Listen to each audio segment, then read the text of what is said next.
chores and childcare, and I'd put in dedicated effort every day. Jeremiah, a joyfully gentle and well-mannered child, brings immense happiness, while Darwin's unwavering support eases the demands of my professional life. With Jeremiah settling into kindergarten smoothly and thriving, each day brims with his infectious delight. Amidst this contentment, one concern occasionally nags at me, a prominent figure among the kindergarten parents who assumes a leadership role among moms. I first noticed her a month after Jeremiah started kindergarten, during her routine pickup. "That mom over there, isn't she a bit overbearing?" I stood by the gate, waiting for my son to emerge, when I overheard nearby women chatting.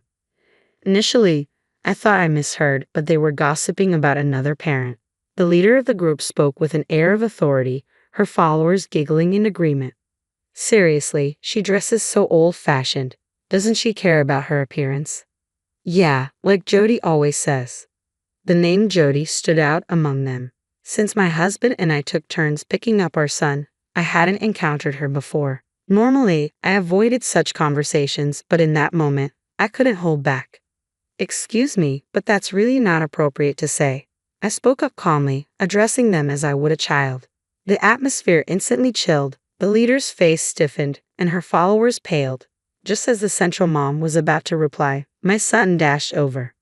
"Mommy, today was so much fun." As her son leaped into her arms, the woman abruptly left. At the time, I sensed a lingering awkwardness, but the incident foreshadowed what would happen the very next day. To my surprise, I found myself unexpectedly leading my son's kindergarten activities from then on. It might be challenging, but I think I'll adjust within a month. Nah, I've already coordinated with everyone at work. If I manage my time well, it should be fine. Fortunately, my job's flexibility allowed me to arrange my schedule. After notifying my colleagues of my planned absences, I rushed out of the office and into the kindergarten. Yet as soon as I stepped into the parking lot, a sense of unease gripped me. I sense the other moms are looking at me and whispering about something. When I glance their way, they quickly avert their eyes, clearly excluding me.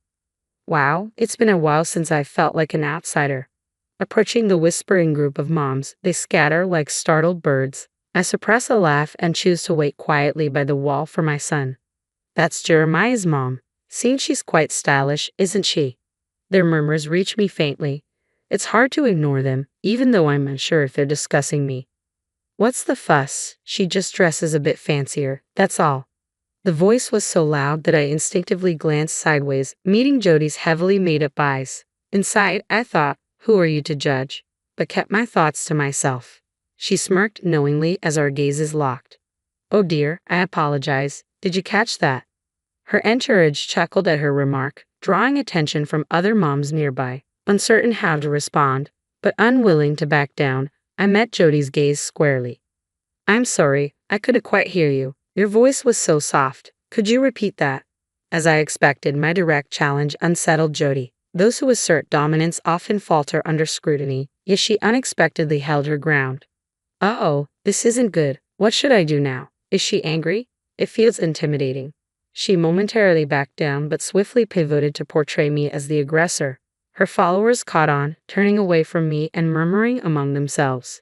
Just as I prepared to respond, Jody's child hurried over. "Let's go, there's someone scary here." Upon Jody's command, her followers quickly piled into their cars. Frustration welled up as I watched them depart. One of Jody's companions accidentally tripped, spilling the contents of her bag with a sudden clatter. "Oh!" Various items scattered across a 6-foot radius, yet none of Jody's group offered assistance as they hurried into their vehicles. Left with no choice, I hurried over to lend a hand. "Are you alright? I'm sorry." "Hey, hurry up and get in," Jody urged from the open passenger window. Sensing her mother's impatience, the girl beside her burst into tears. "Oh, I'm sorry. Please don't cry." "Hey, is that notebook over there yours too?" "Yes, it is. I'm sorry." I hurried to retrieve the notebook that had flown the farthest, brushing off the gravel. Jody, visibly agitated as she tapped on the car, finally sighed heavily. "That's enough. Don't speak to me ever again." She slammed the window shut. The girl knelt in shock on the ground, and the car sped away, leaving a cloud of dust. "Here, is this everything?" "Wait, what?" Perplexed by the girl's tears, my son conveniently returned. I suggested he play with her daughter while I approached Jody. Need a tissue? Yes, please, thank you. Handing her a tissue from a distance, I watched our children playing tag in the park square. As we began chatting, I discovered her daughter was in the same class as Jeremiah.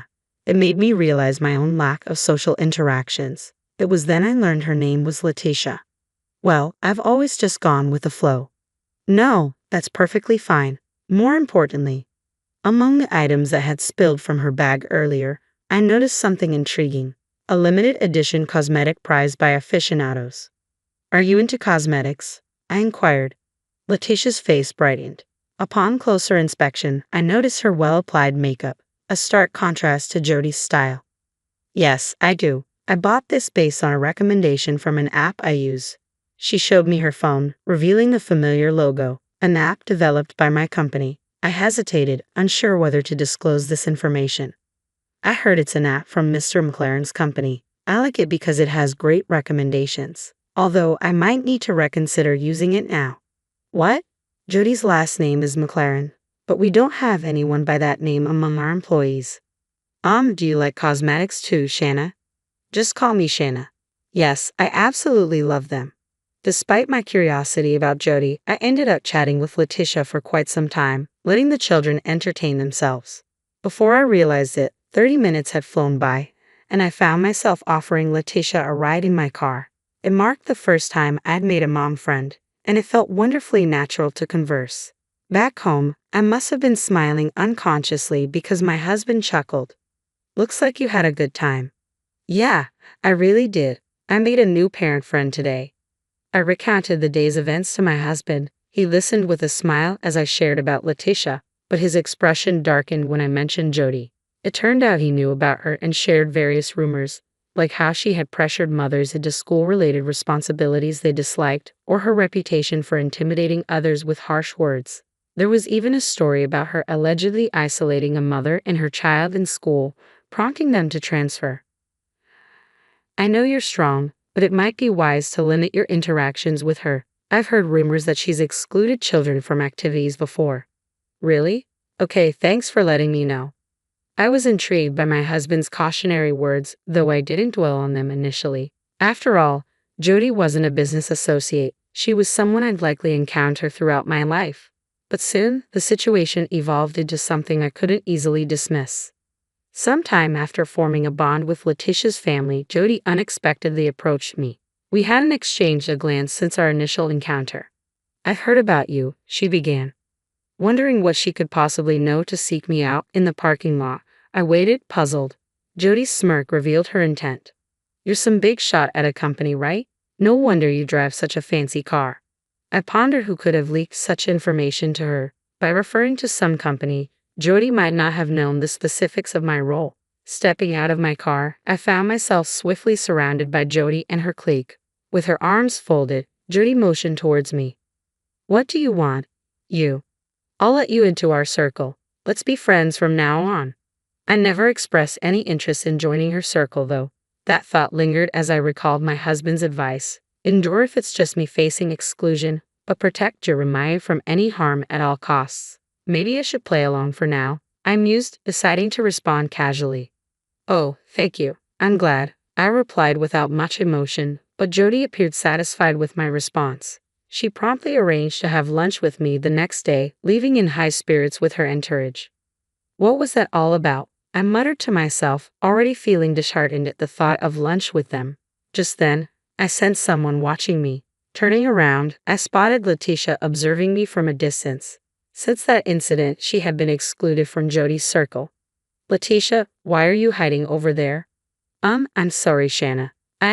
Letitia confided in me that Jody had called her the previous night and interrogated her about me. Inadvertently, Letitia revealed that I held a position as a company president. I'm sorry. I think Jody might be planning to take advantage of you. Apparently, she has a history of exploiting the weakest member of the group by making them foot the bill for lunches and parties. Up until now, that person has been Letitia. What's that all about?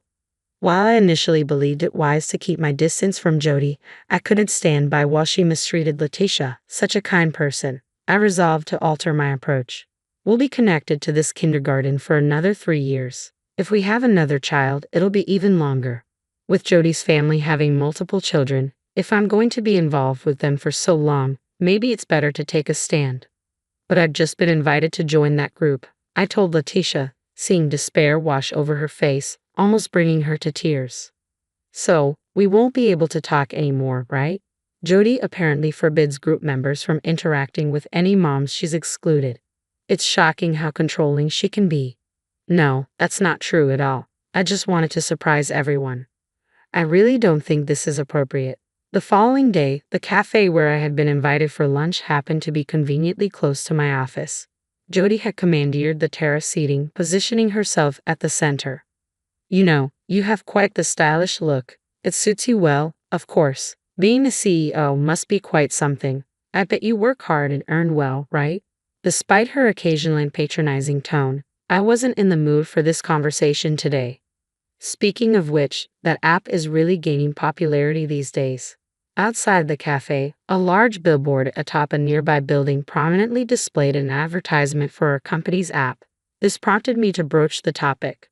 Yes, it's quite popular these days. In fact, my husband recently joined that company. Oh, really? Did he just switch jobs?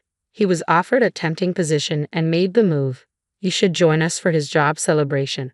As expected, she took the bait. However, her statements contained several inaccuracies.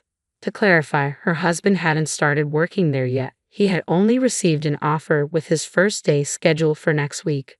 Furthermore, he hadn't been headhunted. He had applied independently.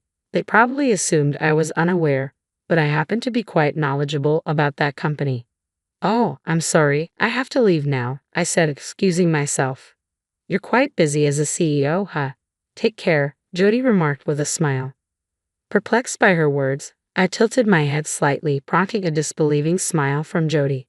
You may be the CEO, but you're still the newest member here, right? So I think you should cover the bill. It became clear that Letitia's concerns were justified. They evidently viewed me merely as someone to foot the bill. The conversation had turned into mean-spirited gossip, leaving me feeling disgusted by the way Letitia was targeted. Masking my feelings with a forced smile, I settled the bill and left. Everything is set now. All that's left is to deliver the final blow. At Jody's husband's job transfer celebration that evening, I approached him. Mr. McLaren, burning the midnight oil on your first day, boss? I'm sorry, just a bit longer. I really want to get up to speed quickly. It was Mr. McLaren's inaugural day at work, and he appeared somewhat cautious. Much like during his interview, he seemed entirely unremarkable. How about we all go out for drinks to mark your first day? I'll invite everyone. I'd love to, but my wife has already arranged a dinner to celebrate my job change. I'm sorry, can we do it next week? I knew he wouldn't show up. Besides, I was acquainted with his wife. I had made a reservation at an upscale steakhouse, coincidentally, where I was also invited. Leaving the office, I picked up Letitia in my car, and we headed to the restaurant. You took your time, didn't you? The event has already begun, Letitia remarked as she got in. My goodness, the star of the evening should be her husband, yet the party is already underway. Upon entering the restaurant, Jody's gaze immediately fell on Letitia, and she visibly scowled. What a grump. You weren't supposed to be here, were you? Well, I just happened to run into her and invited her. I apologize. Could you please order a drink? Jody and her group had occupied the larger table, while Letitia and I found ourselves at a separate table for two. Jody ignored us completely, absorbed in her own conversation. If I hadn't brought Letitia, would I be sitting alone in the corner? Oh well, it doesn't matter. Okay. After chatting with Letitia for about 30 minutes, Jody glanced back as if suddenly remembering, a malicious smile clearly directed at us. Here, you'll take care of the bill, boss, Jody said, her entourage chuckling along. I joined in with a laugh. It was all too predictable. Sure, no problem. Since you're part of the group now, it's only fair. Oh, he'll be arriving shortly, Jody added. At that moment, I excused myself and headed down the hallway toward the restroom. Eavesdropping discreetly, I overheard Jody's husband entering the restaurant. Hey everyone, sorry for the delay. Let's celebrate this new chapter together. Since you've joined that company, everyone's been downloading the app. Despite their evident indulgence in food and drinks, diverting attention from the guests of honor, I couldn't help but think, Thanks for downloading the app. But isn't this place a bit too extravagant? Don't worry about it. The new mom will foot the bill, someone quipped.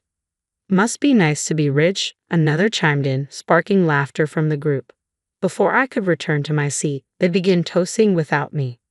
I sighed quietly as I slipped back to my seat on the outskirts of the room.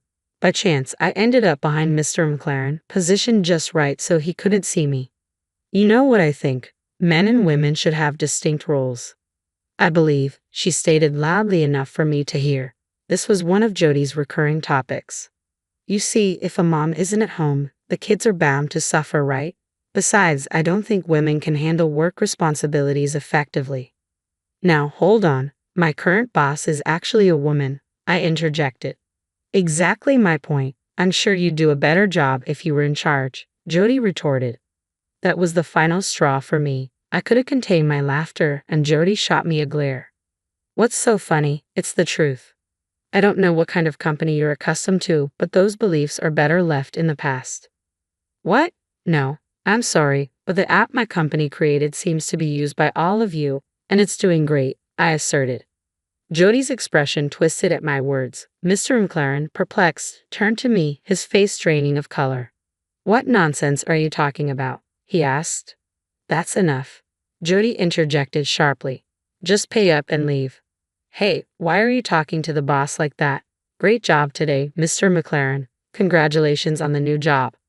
Noticing my empty glass, Mr. McLaren hurriedly brought over a beer bottle. I politely declined, observing Jody's expression contorting further. Her followers, unable to grasp the situation, murmured in confusion. Mr. McLaren apologized profusely, almost bowing his head in regret. Ma'am, President, my wife has been terribly rude. I apologize sincerely, he said with urgency. No, this is unacceptable, Jody retorted sharply. Just kidding, I interjected with a light-hearted tone, trying to diffuse the tension. Mr. McLaren grasped onto me, continuing to apologize fervently. Quickly, I apologized and returned to ease the atmosphere. Let's ensure this doesn't spoil the evening, I added, attempting to lighten the mood. Shanna, you'll still be friends with us, right? You're not really going to fire my husband, are you? Jody said, her smile dripping with flattery. Considering her large family, losing her husband's job would be quite a blow, she continued. No worries, I won't be letting him go, I assured her. My Jeremiah hasn't taken a liking to me, has he? She asked rhetorically, then added sharply, Oh, excuse me, Letitia, you're in the way. Jody tried to push Letitia aside, who was standing beside me. What a distasteful person. Let's go, leave this mediocre woman behind, Jody sneered. You'll still be friends with me, won't you? I asked pointedly. No, the mediocre one here is you. Letitia is my dear friend. She's a far better person than you, I asserted firmly. Jody's voice rose in anger, her demeanor turning furious. I quickly apologized to the restaurant owner and settled everyone's bill.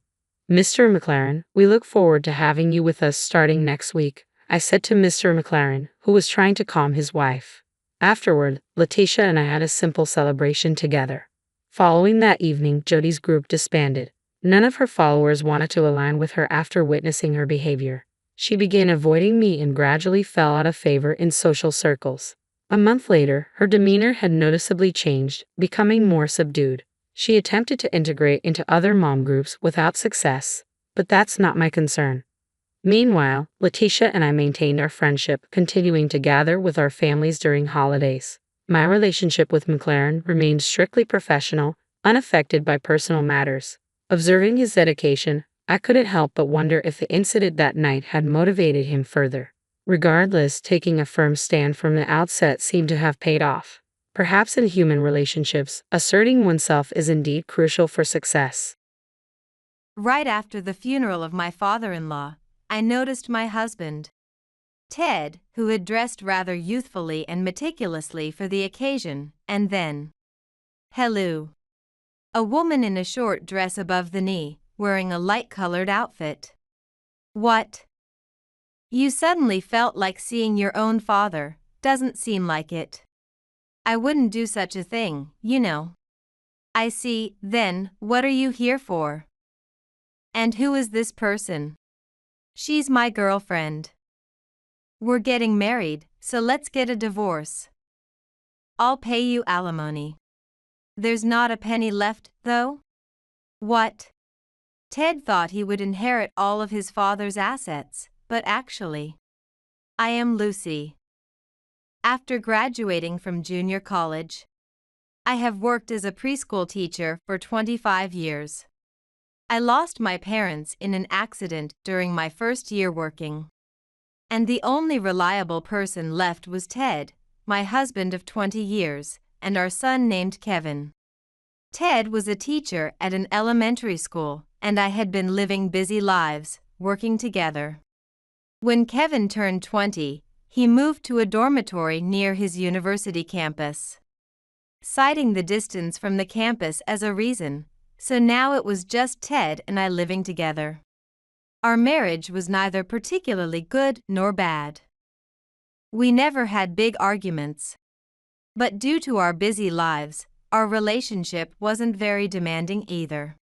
However, I found this distance between us comfortable, and on days off, Ted would take care of and adore our child, allowing us to live peacefully despite our busy schedules. Ted had lost his mother early and was raised by his father. Unusually for those times, his father never remarried, worked hard, and managed both housework and child-rearing on his own. When Kevin was born, his father was overjoyed. "It's going to be lively now," he said with a smile as he held Kevin, making me feel relieved. At that time, I had already lost my parents, so his words reminded me of them. And it felt as if they were also celebrating with us. Ted's father often told stories about Ted's childhood. Right after Ted was born, my wife seemed to struggle a lot. She might have been what you call postpartum depression now. When Ted cried, she often cried with him. So, I had to take care of him, feeding him milk. It was tough. Was Ted a child who cried a lot? Not really. Compared to my friends' children, he didn't cry much, but once he started, he wouldn't stop easily. It was tough on my wife. I see. But over time, my wife got better, and seeing Ted walk quickly, we both used to joke that this kid is a genius. As his father reminisced about the past, his eyes narrowed as if cherishing those times. I wondered if Ted would look back at our current times the same way in the future, which warmed my heart. However, that was not the case. "Enough with the old stories," said Ted as he took Kevin away from his father. "It's time to feed him milk and put him to sleep, so you should go home." I was surprised by Ted's cold tone. When we were dating, they seemed like a close father and son. And even at dinners arranged to introduce me, they joked around with each other.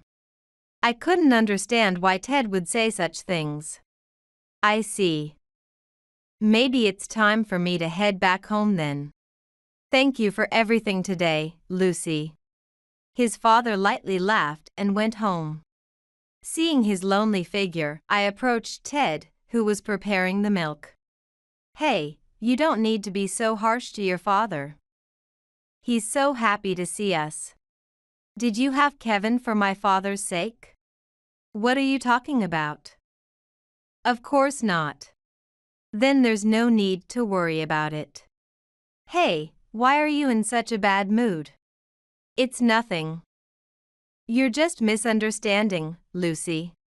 Ted said that, but I couldn't help but feel differently. I feel like this will lead to a falling out between them. And my unpleasant premonition came true. Following that event, Ted became colder towards his father, and perhaps because of that, his father seemed uncomfortable. Over the years, it worsened, and eventually, they stopped talking altogether. However, my father-in-law was considerate of me and often looked after Kevin. Spending time with my grandson feels like a dream. "You must be busy with work too, right? Keep up the good work." He would say this, encouraging me. Ted and I both worked. and I often relied on my father-in-law, but I am grateful to him for willingly taking on the role. Yet, instead of showing gratitude, Ted remained silent. No matter how much I tried to mediate, he wouldn't listen. Moreover, as long as Dad leaves a proper will, that's all that matters. He seems to have saved up quite a bit. Hearing Ted laugh about this sent chills down my spine. I'm sorry, Father. Why would he say such things? Don't worry about it. I tried my best raising him, though. It must be my fault, surely. That's not true. Well, I still have some time left. I'll do my best until the end. My father-in-law tried to stay positive about his relationship with Ted. However, when Kevin turned 20, my father-in-law fell ill. When Kevin visited his grandfather's house as usual, he found him collapsed. An ambulance was called immediately, and after various tests at the hospital, he was given 6 months to live. Surprised and saddened by the sudden news, I went to the hospital, intending to treat him as normal, but surprisingly, he waved at me cheerfully. How are you feeling, Father? Oh, it's nothing much. The doctors are probably just exaggerating, he said lightly, though he should have received a detailed explanation from the doctor due to his wish. He's acting strong not to worry us. I felt tears welling up, but since he was smiling, I decided not to cry. With his agreement, treatment began. He had to be hospitalized long-term. Ted's attitude remained unchanged even after his father was hospitalized. I need to get him to make a will before he dies. Maybe I should contact a lawyer I know. Seeing Ted like this truly disgusted me. When I told him I would take care of his father, he was indifferent. Do whatever you want. Hearing that, I gave up expecting anything from Ted.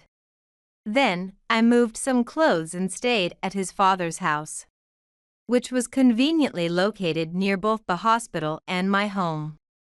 I lived a life shuttling daily between work, the hospital, and his father's house, carrying clothes for his father.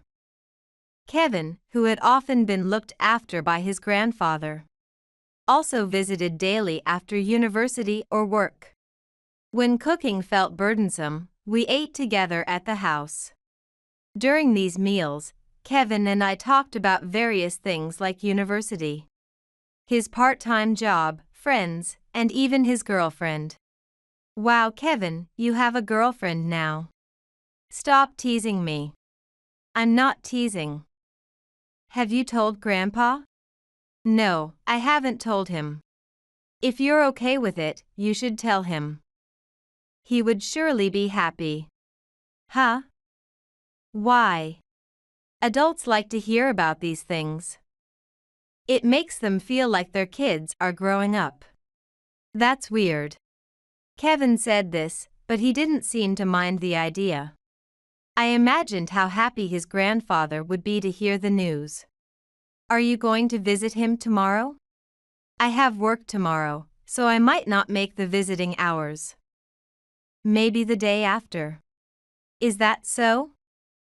I have to work that day. Could you take the change of clothes for Grandpa? You don't need to bring back the laundry. Okay, I got it. I'll get everything ready after we eat dinner. Thanks.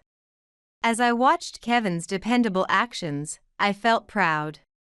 I believe this is because of the love we as parents couldn't give, which he received from others. The next day, I visited my father-in-law in the hospital. When I told him about Kevin, he smiled just as I had imagined he would. He's grown so much. Truly. It's all thanks to you, Father. No, you have done your best. Despite how Ted has been. Ted has tried, on his days off. While we were chatting like this, an unexpected visitor arrived. Hey, Dad. You haven't made a will yet, have you? I've brought a lawyer with me. Ted said this and introduced the person behind him. Unbelievably, he demanded that his father make a will right there and then. What are you saying? It's okay, Lucy. I felt anger at Ted's imperious behavior, and at the moment I raised my voice. My father-in-law quietly calmed me down. I couldn't say anything more, and just watched the situation unfold.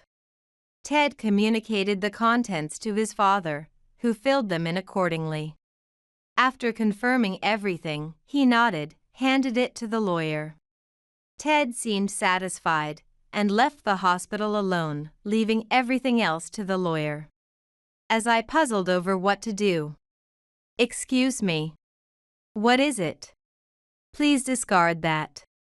What? But I'll pay the fees myself. Or has he already paid you? Not yet. I thought so. He probably said I would pay.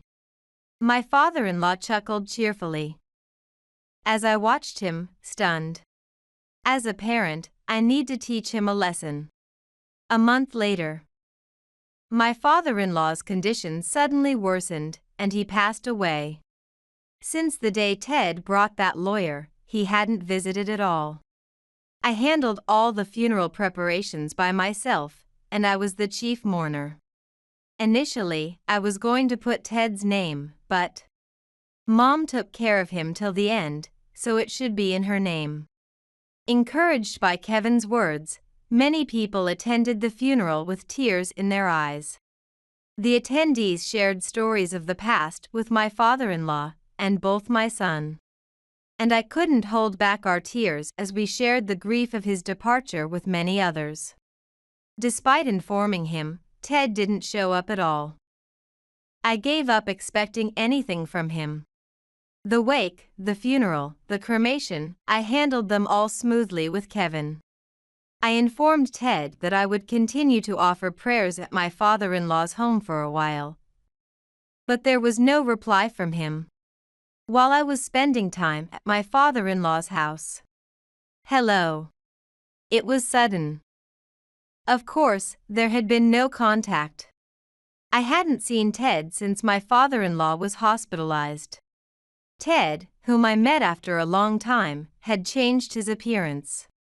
His previously unkempt hair was now fashionably cut and shaved at the nape. He wore no glasses, and his plain polo shirt was replaced with a brightly colored dress shirt.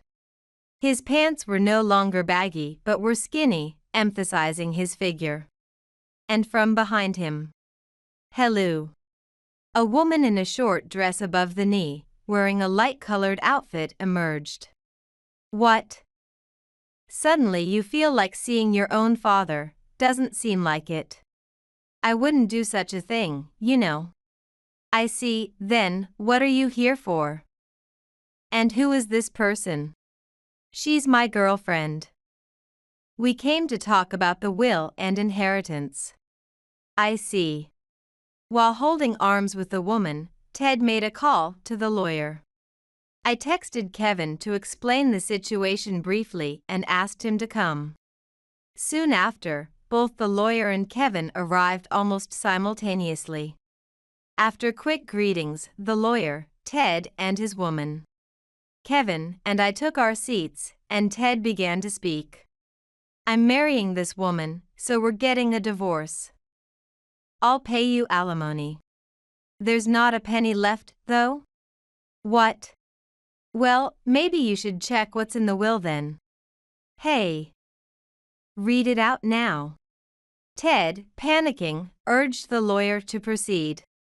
The contents of the will disclosed by the lawyer were: the monetary assets in the bank account shall be inherited by Lucy, my son's wife, and their son, Kevin. All the real estate properties, including land and houses registered in my name, shall be inherited by Lucy. Hearing this, Ted began to tremble violently. What does this mean? Exactly as you heard. It's your father's will. This is wrong. The will I had him make was supposed to leave everything to me. Why is everything being inherited by you? Hey. You're the lawyer, right? What's going on? Ted's anger, initially directed at me, now turned towards the lawyer. Naturally, from his perspective, it was inevitable since his request wasn't followed, but the gentleman reissued his instructions. You hadn't paid me any fee. And you mentioned he would pay, right? Therefore, I prioritized his request over yours. What have you been doing without telling me? It was the client's wish. I was merely adhering to confidentiality obligations, the lawyer stated calmly. Ted stumbled over his words, not having paid the fees himself. However, realizing he would not inherit anything, he directed his anger back at me. Why do you get everything? You're just a stranger. You thief. That thief took care of your father until the end. I also arranged his funeral. What were you doing while your father was suffering? You didn't even visit. That's irrelevant. He was my father. You should have valued him more then. It's too late to start shouting now. You stupid woman. In the heat of the argument, Ted raised his hand to strike me for the first time. I braced for the impact, closing my eyes tightly, but the blow never came. When I cautiously opened my eyes, my son had stepped between us and was holding Ted's arm. What are you doing, Dad? Let go. There's no way I'd let go when you're about to hit Mom. My son dragged Ted to the wall and pinned him there. I never hated you, Dad. But now I despise you. You mistreated Grandpa, cheated with another woman, and now you're about to hit Mom. What are you even doing? It's none of your business. Dad, since Mom moved here, you've been bringing that woman to our house, right? I knew about it. How did you know? I dropped by the house worried about you, and saw you two holding hands, looking cozy. I even have photos. Make sure you pay Mom a proper alimony. This can't be. Ted collapsed in despair. However, the woman was nowhere to be seen. It seemed she had run off after realizing the situation was bad. But with my son by my side and the lawyer's assistance, I managed to settle everything. As Kevin had pointed out, while I was busy caregiving, Ted had moved the woman in and lived together. He even told neighbors they were remarried. This helped to gather solid evidence of Ted's affair. We also found videos and photos of their intimate moments stored on Ted's computer. It turned out the affair had been going on not just since I started caregiving, but for 5 years. I wasn't devastated by the revelation. Instead, I quietly acknowledged that our marriage had ended long ago. I proceeded with the property division and filed for divorce while claiming alimony. Ted resisted initially, but when I threatened to discuss his infidelity with his company, he reluctantly agreed and paid up quickly. The affair partner had fled. But I extracted information from Ted, confronted her parents, and made them apologize to me.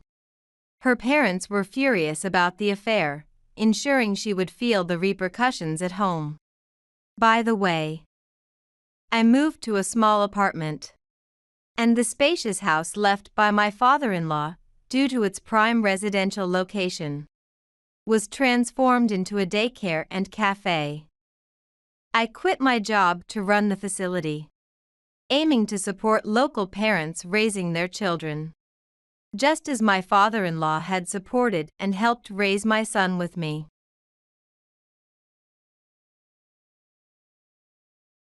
I'm remarrying a 23-year-old wealthy man's daughter. Get the hell out of here, you on welfare. Just 3 days after we separated, I met Greg. Next to him stood a young, beautiful woman. She entwined her arm with Greg's and seemed wary of me. However, I recognized her. Have we met somewhere before? Or am I mistaken? While Greg hurled harsh words at me, I desperately tried to recall who this woman was. Then it hit me. Could it be? I remembered how I first came to know this woman and her true identity. At the same time, I couldn't help but burst into laughter. Hey, what are you laughing at? It's creepy. Sorry, it's just because this woman is that person. My name is Ashley Morris. I'm 32 and single. I've been working as a nursery school teacher, which has been my dream since I was a student. There are tough aspects like pressure from my boss and dealing with parents, but I'm healed every day by the children's smiles as I work hard. Above all, I've always admired nursery school teachers. I can't quit easily. My workplace might change, but I plan to continue as a nursery teacher until retirement. That's what I thought. However, life doesn't always go as planned. One day, at a mixer invited by a friend, I met a man 3 years my senior, Greg. He seems to be an executive at a well-known company around here. He achieved good results and became an executive in his 20s. I guess that's what they call an elite. However, far from bragging about his career, he was a very humble man. Wow, an executive in your 20s? That's amazing. Not really. There were quite a few others besides me. Still, it's impressive to the outside world. Greg and I happened to sit next to each other, and we hit it off as if we weren't strangers. We exchanged contact information and started meeting. After a few dates, our relationship developed. After 3 years of dating, we got married. Greg was very kind to me even while we were dating. He would plan our dates and give me wonderful gifts, not only on special days. Thank you, Greg. I just want to see Ashley happy. He would come up with such cheesy lines, and I was thrilled. I felt fortunate to have met such a wonderful person.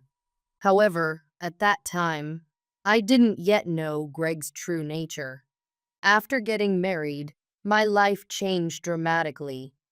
It began when Greg told me to quit being a nursery school teacher. Why? I intended to continue working even after getting married. Greg had agreed to that. Please. My mom also said it would be better that way. Your mother has nothing to do with our lives, right? She does, doesn't she? Mom said she would support our lives. Why do you want to work so much? You can live on my income alone. I'm not denying that. Indeed, we could live on Greg's income alone, but I was reluctant to quit being a nursery school teacher. After discussing it, I relented. In fact, we had discussed wanting children in the future, and we concluded that it would be more reassuring to have me at home to start a family. It seems that my mother-in-law had suggested the same, and I reluctantly decided to quit my job. After quitting, at Greg's request, we moved close to his parents' home. According to Greg, it would be easier to receive support if our houses were close. It's at least better than living together. That's what I thought, and I accepted the move. I regretted not discussing our married life while we were dating, but that's a secret.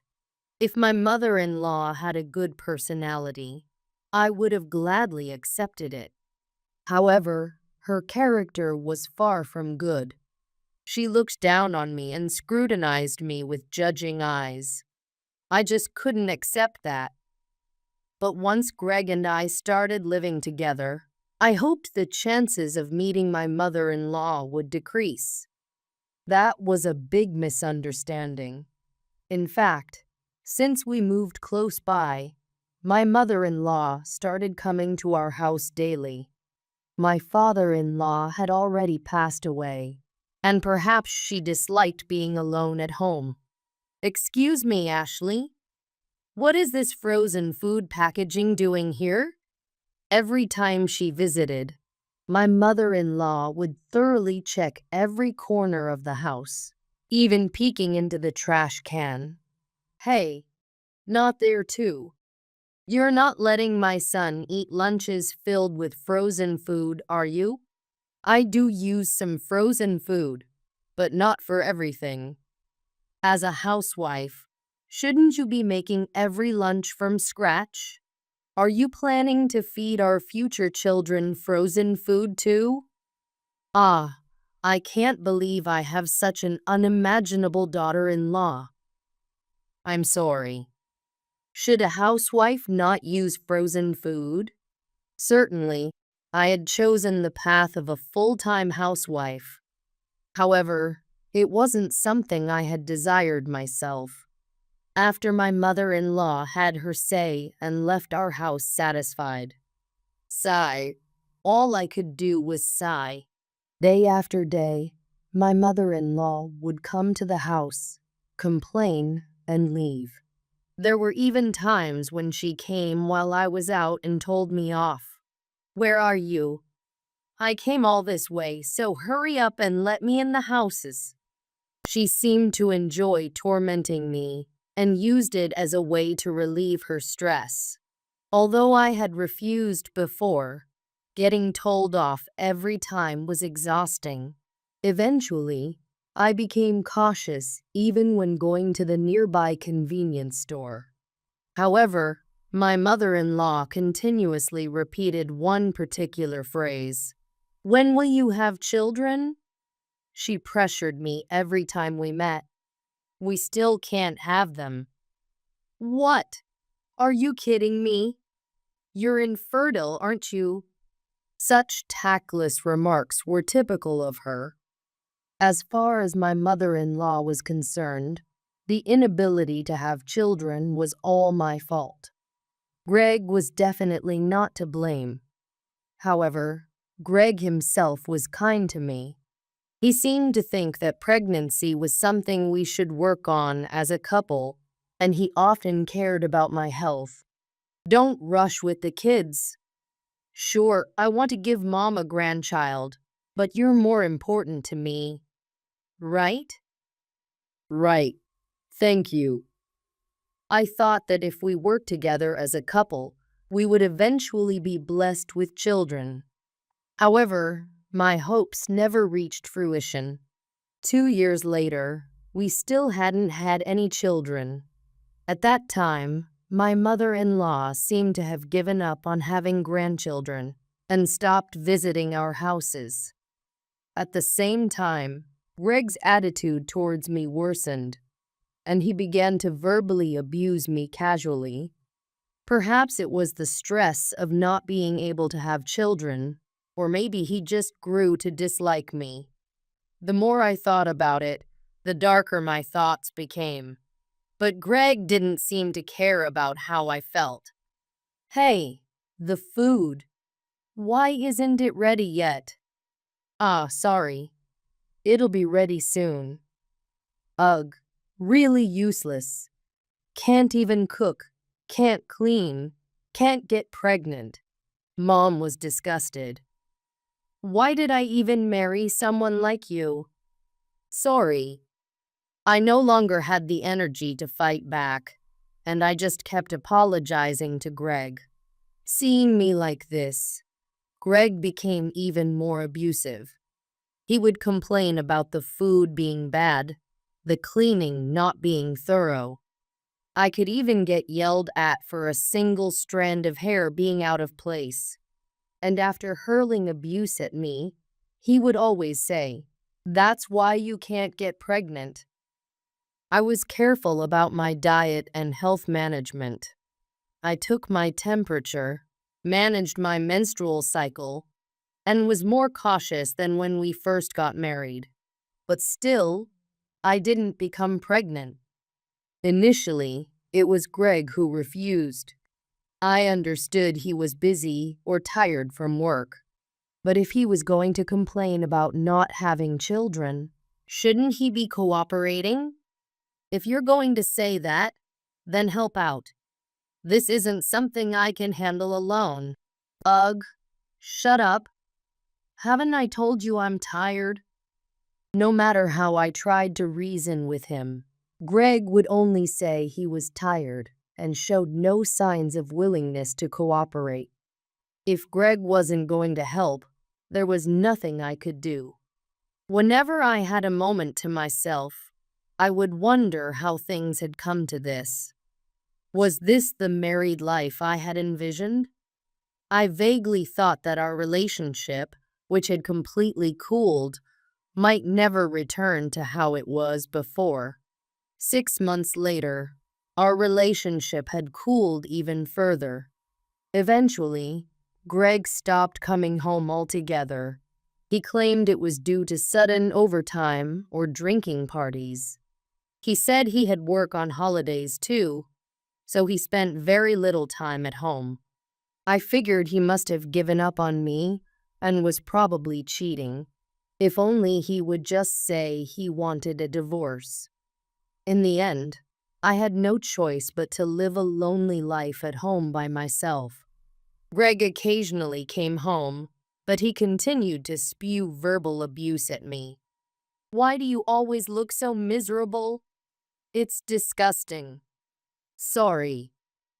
Where had the Greg I married gone? The Greg from those days wasn't someone who would call people disgusting. All I could do was apologize, trying not to upset him further. However, one day, after finishing shopping for dinner and returning home, Greg was there unusually. Oh, what's up? Ah, Ashley. Finally back, huh? Greg spoke cheerfully. What was he planning? I braced myself and waited for his words when he suddenly handed me a piece of paper. It was a divorce paper. Huh, a divorce. Yeah, I don't need you anymore. There's no point in us being married. Go ahead, become homeless, or get on welfare. So, that's how it is. Alongside the sadness of being clearly told I was no longer needed, I felt a sense of relief that I could finally escape this life. I understand. I accepted the divorce without hesitation. Perhaps because I accepted it so quickly, Greg seemed slightly surprised. I signed the divorce papers and handed them to Greg. At that moment, I felt like I was released from everything and let out a big sigh. Greg told me to get out by the next day, so I went back to my room and packed the essentials. The next day, while Greg was at work, I left the houses and headed to my parents' houses. I had contacted my parents, but they seemed worried now that I was actually coming home. You can stay at home as long as you need. There's no rush. Encouraged by my mother's words, I decided to face tomorrow with renewed effort.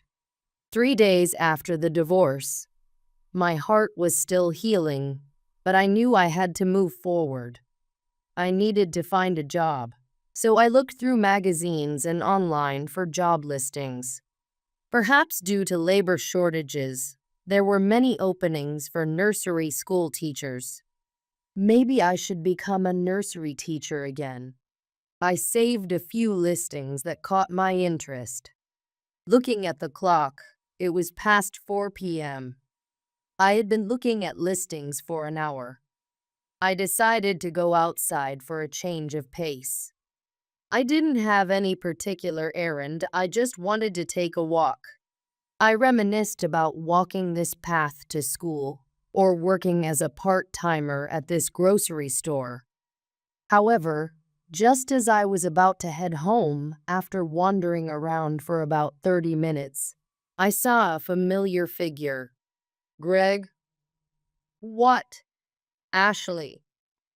In front of me stood Greg, and next to him was an unfamiliar woman, much younger and more beautiful than either Greg or me. The woman intertwined her arm with Greg's and looked at me warily. Why are you here? That's my line. Why are you here? Shut up. It's none of your business. Greg did not want to answer my question. Hey, Greg, who is this woman? Oh, she's my ex-wife. Don't worry about her, Vanessa. Ex-wife? The woman, referred to as Vanessa, was acting flirtatiously, though it only made her seem more like a bimbo. Yet, I felt another emotion upon seeing Vanessa. She seemed familiar. Had we ever met before? Who is she? My current wife. Mom introduced us. What? Wife? That's right. Just 3 days after our divorce, and he's already remarried. My mind went blank. To add insult to injury, Vanessa revealed a shocking fact. We're going to have a baby in a few months. A baby? Considering the size of Vanessa's belly, she seemed to have been pregnant for more than half a year. That time frame overlaps with when Greg stopped coming home. Had they been connected since then? Anyway, Greg looked at Vanessa's face and once again forced reality upon me. I'm remarrying a 23-year-old wealthy man's daughter.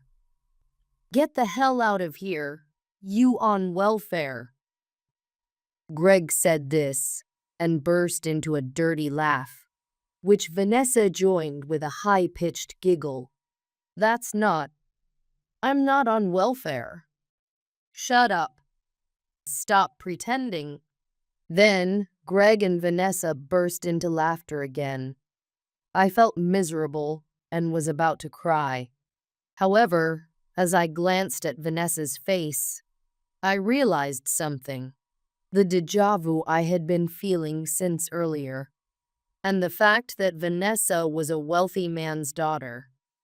Everything connected. At the same time, my tears receded and laughter welled up inside me. Ha ha. My sudden laughter made them step back a bit. Why is she laughing? Gross. Can't handle this. Shall we go? Disgusted by me, the two of them quickly left the scene. The reason I laughed at Vanessa was that I knew her real identity. Indeed, Vanessa is a wealthy man's daughter. However, it's not a successful wealth.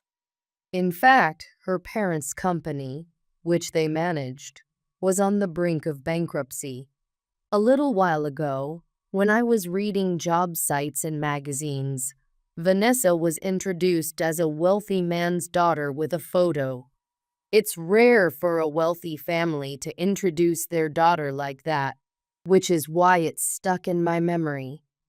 When I later researched the company owned by the wealthy family, various bulletin boards and review sites mentioned it was close to bankruptcy, and indeed, it seemed to be in quite precarious management.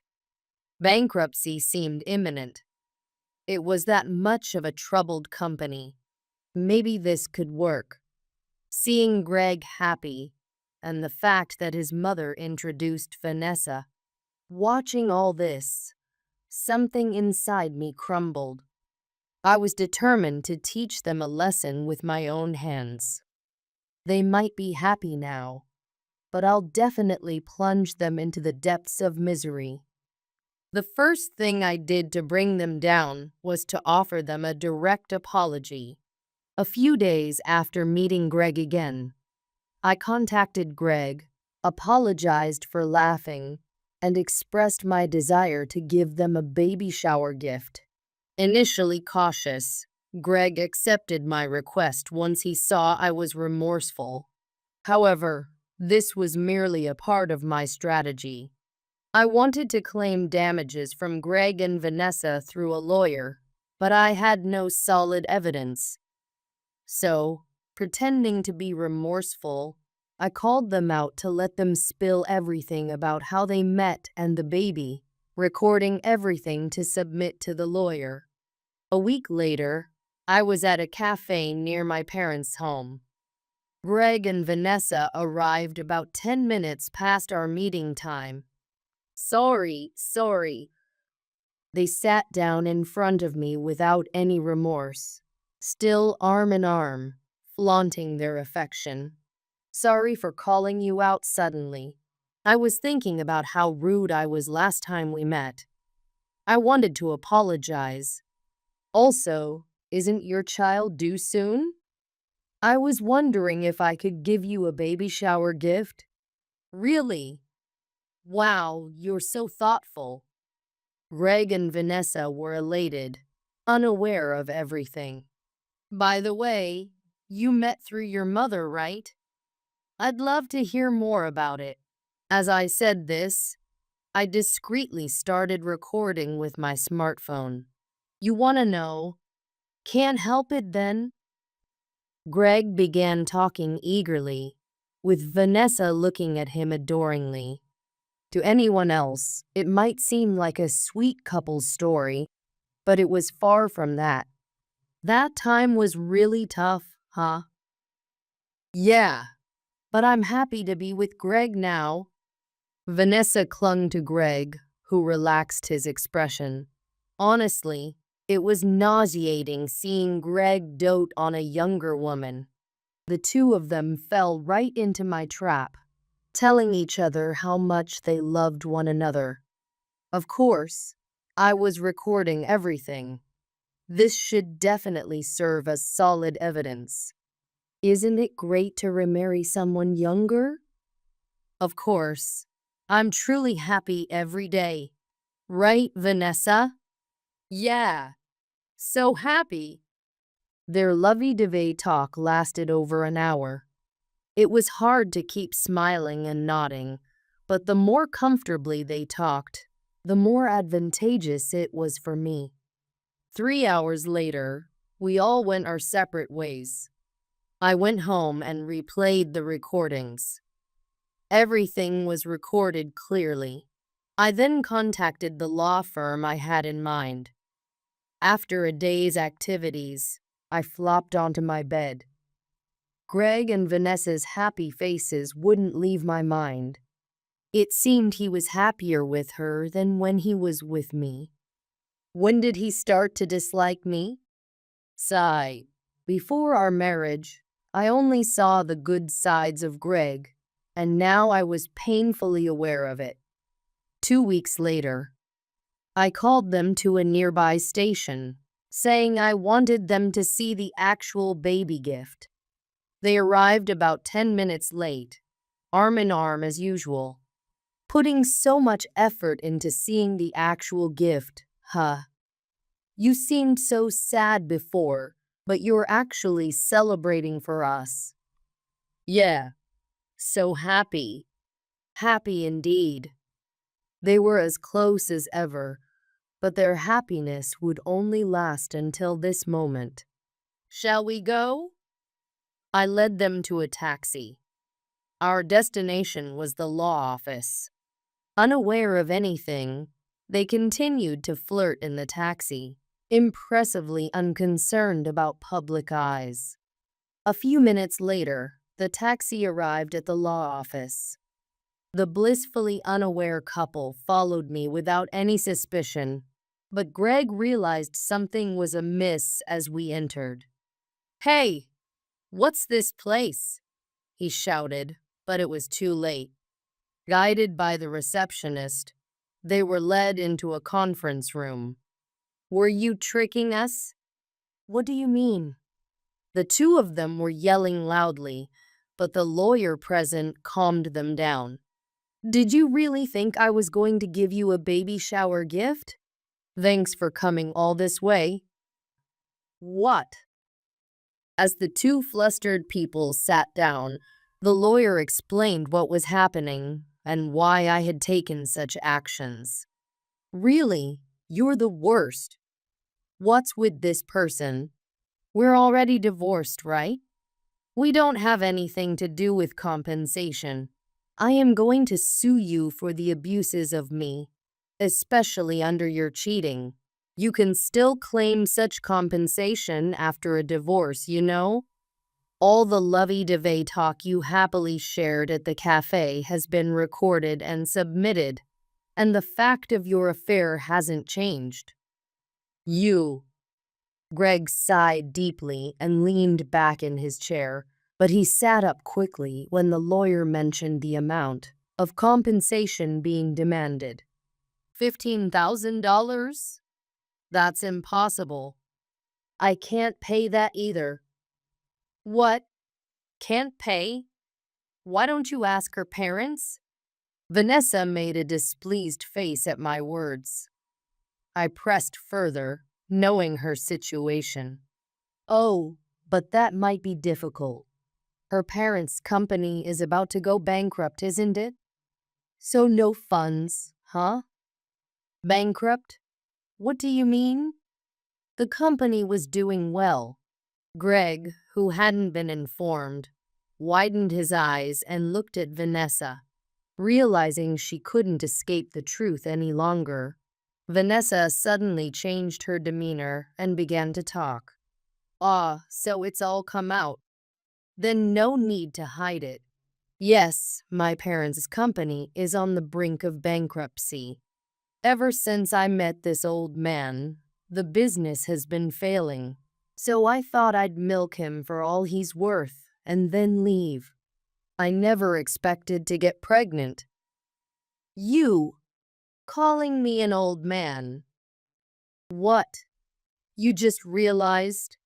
I never wanted to marry someone like you in the first place. But since I got pregnant, I had no choice. Really, you're the worst. I can't do this anymore. I want a divorce as soon as possible. With that, Vanessa burst into high laughter.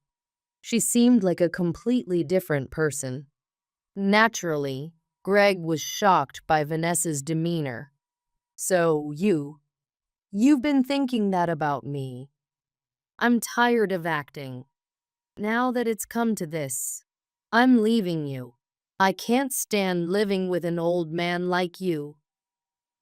Vanessa, the couple, who had seemed so happy up until a moment ago, broke down so easily.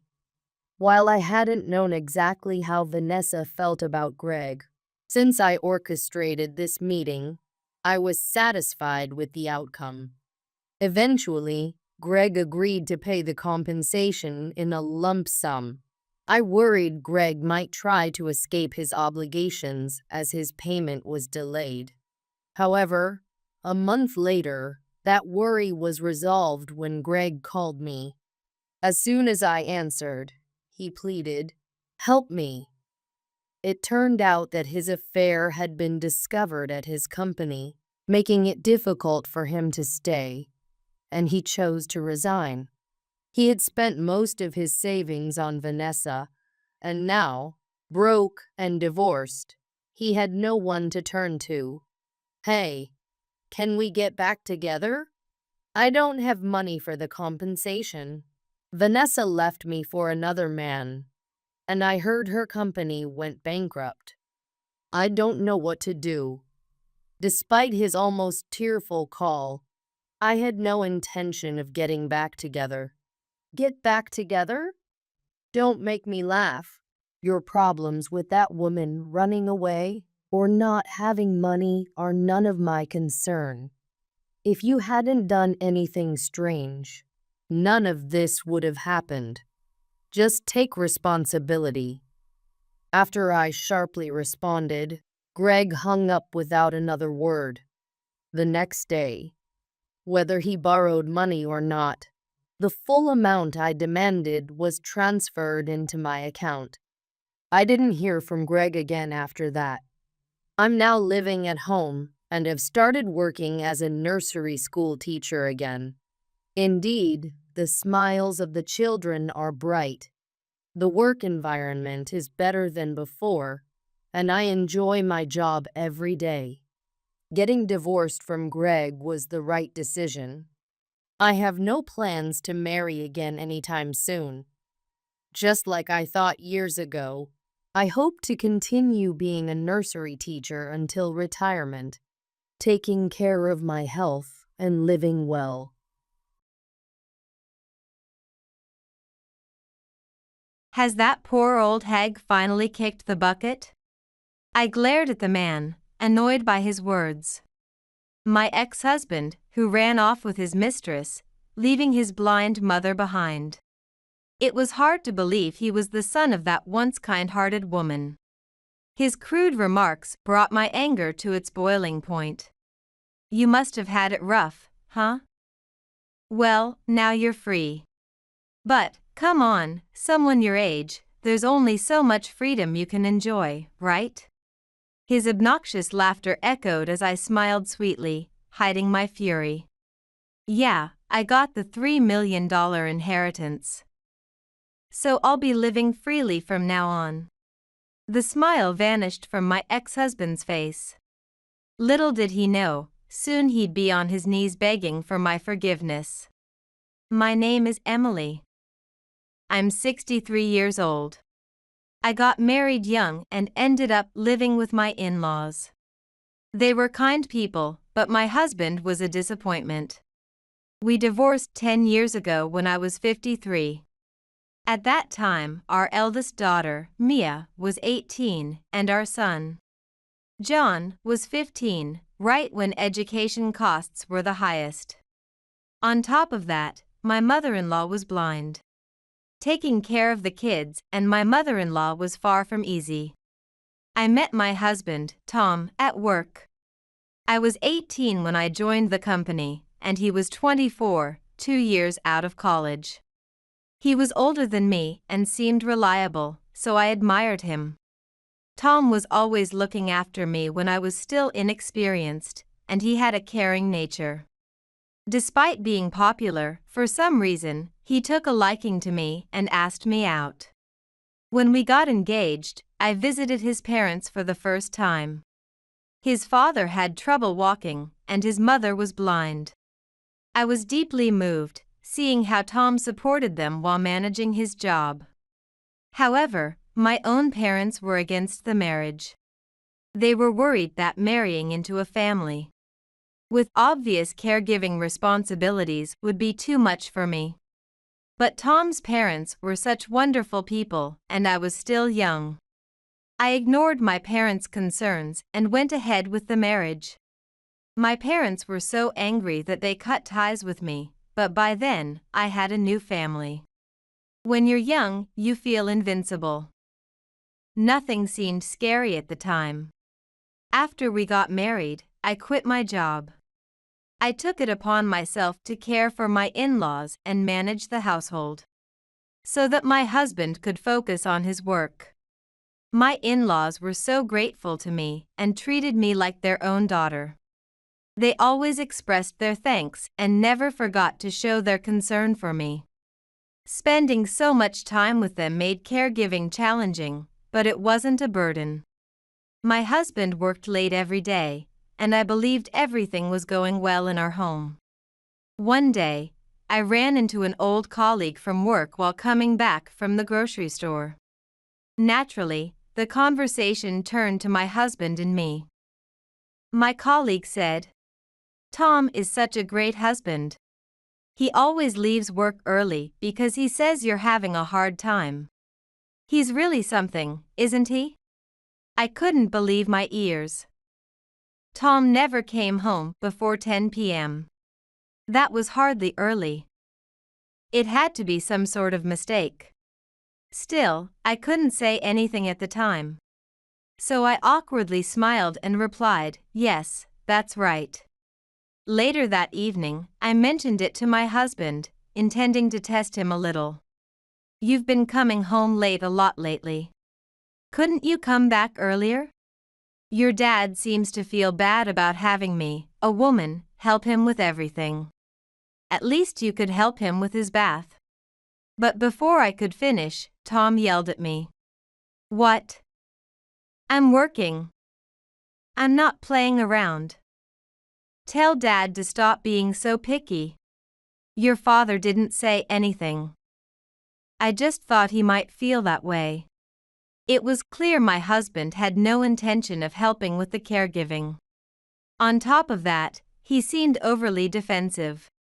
I had a sinking feeling that my suspicions were right. But at the time, I couldn't bring myself to acknowledge it. I was afraid of what would happen if I pressed him and uncovered something I didn't want to know. After all, I had married him against my parents' wishes, and I had nowhere to go. I also worried about my in-laws. In the end, I decided to continue on with my life as usual. One day, I thought about getting an electric wheelchair for my father-in-law. He was using a cane and a regular wheelchair. But with an electric one, he could enjoy short walks.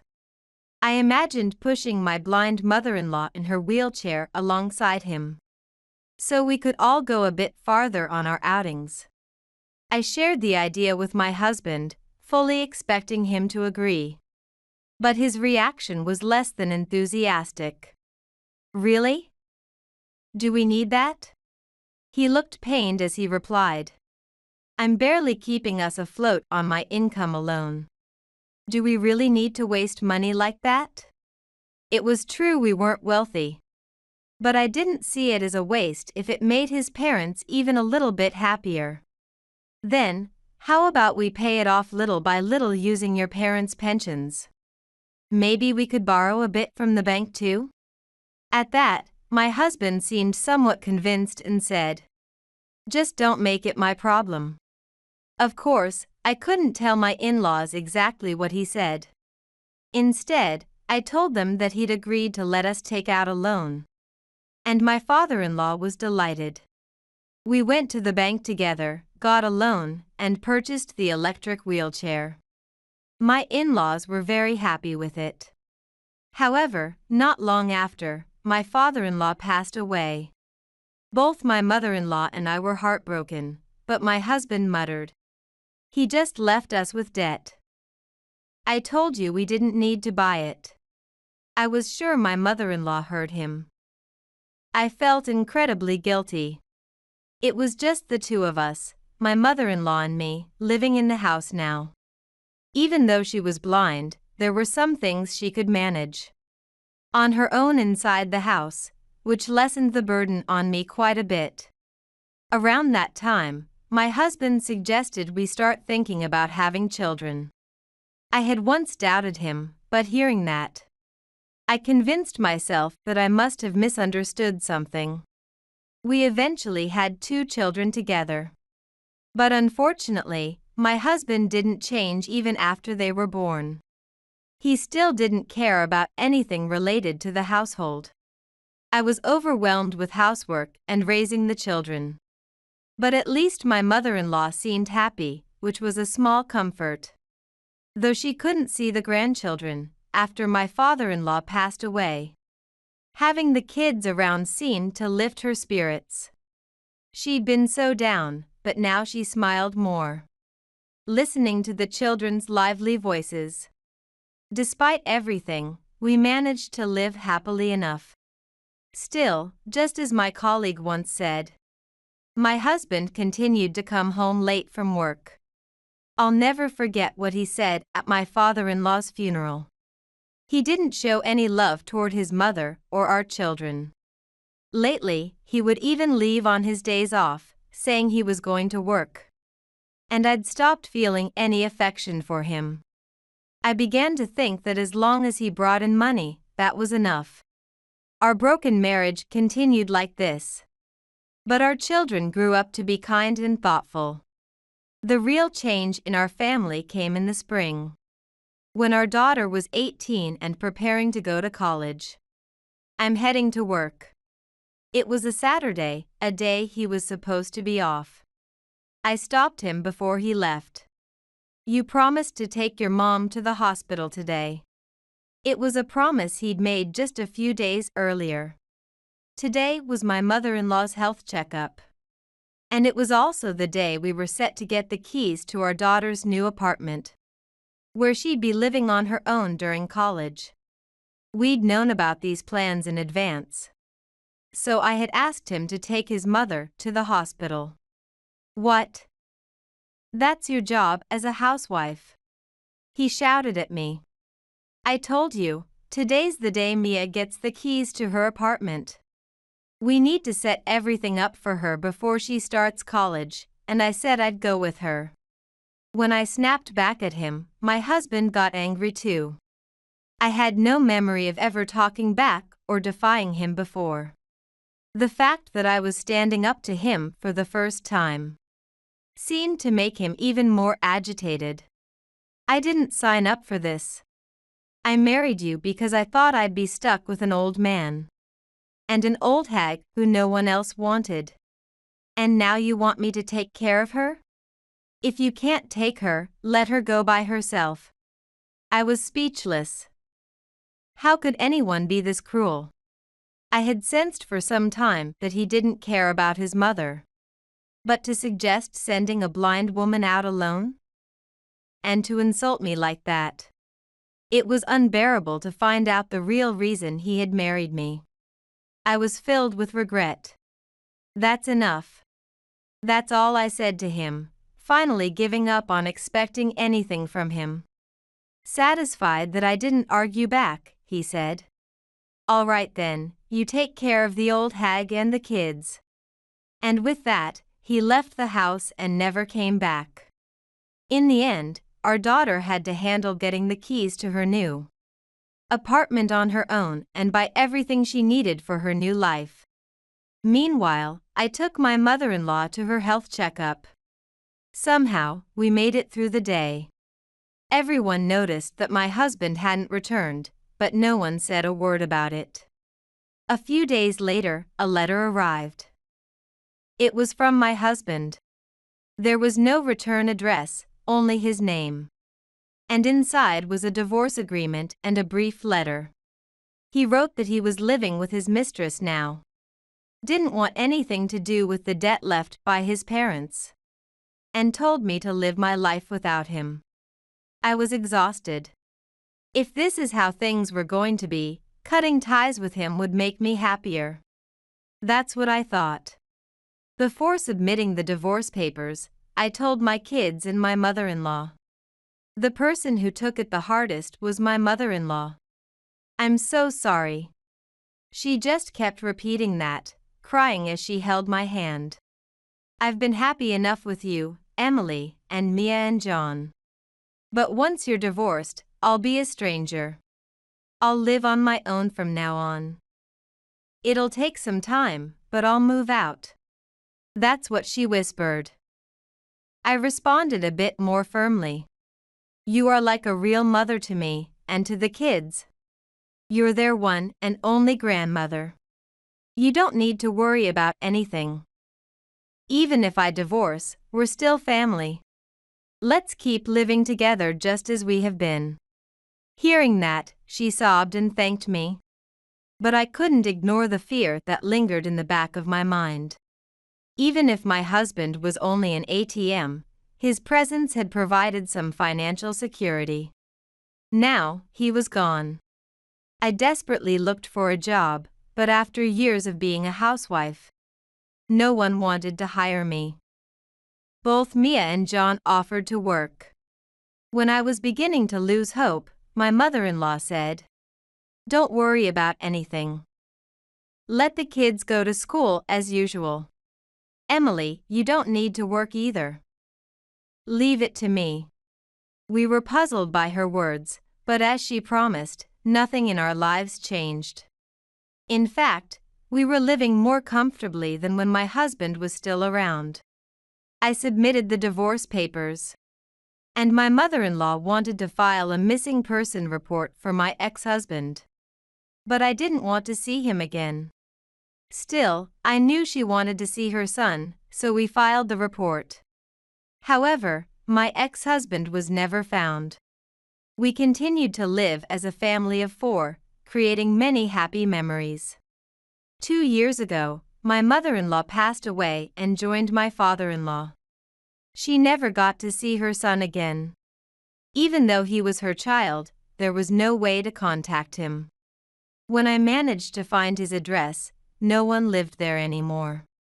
We had a small funeral for her with just the 3 of us, and we said our goodbyes. And now, standing in front of me is my ex-husband. I was out shopping when he suddenly appeared in front of me. I thought I must be mistaken and tried to ignore him, but he kept staring at me. He recognized me. He must have thought the same, because he looked over at the much younger woman standing beside him and spoke up, showing her off. "Emily, right? Still looking as miserable as ever. That's a bit rude, huh?" The woman beside him giggled as she said that. It was clear they were mocking me, and I sighed. I was about to walk past them when my ex-husband said, "Has the poor old hag kicked the bucket?" I froze in my tracks and glared at him. "The poor old hag? Who are you talking about?" He snickered and replied, "You know who I mean. That blind old woman you were stuck living with. Heard through the grapevine she passed. Must have been tough for you, huh? Well, now you're free.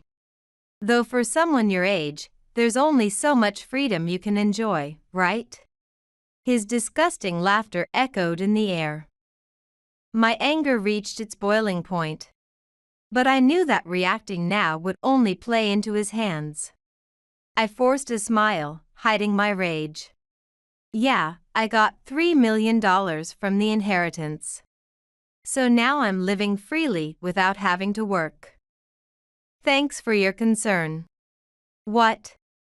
The smile disappeared from my ex-husband's face, though he had just been mocking me moments ago. Well then. As I tried to walk past him, he stood there dumbfounded. Then, in a panic, he called after me. Wait. $3 million in inheritance? What are you talking about?" "What do you mean, what am I talking about?" "I mean exactly what I said. Thanks for disappearing, by the way. It made the inheritance process go smoothly without you." My ex-husband's face turned pale. Good, I thought. I hadn't planned on telling him anything. But he deserved to know just how shallow and foolish he really was. "You've got to be kidding me. I'm her son. How come I never heard about such a large inheritance? I should have a right to some of that money." I couldn't help but smirk at his words. "Oh, but you weren't around. You know, right? If you go missing for 7 years, the law treats it as if you're dead." "What?" "So, in your mother's will, the inheritance came to our son, our daughter, and me. There's no place for you anymore." He stood there, dumbfounded, his expression ridiculous. I nearly laughed out loud. It was only after my mother-in-law passed away that I realized she had planned this all along, asking me to file a missing person report for her son. The substantial inheritance my mother-in-law had left behind. A man who introduced himself as a lawyer came and explained everything to us. It turned out that my mother-in-law's family had been landowners.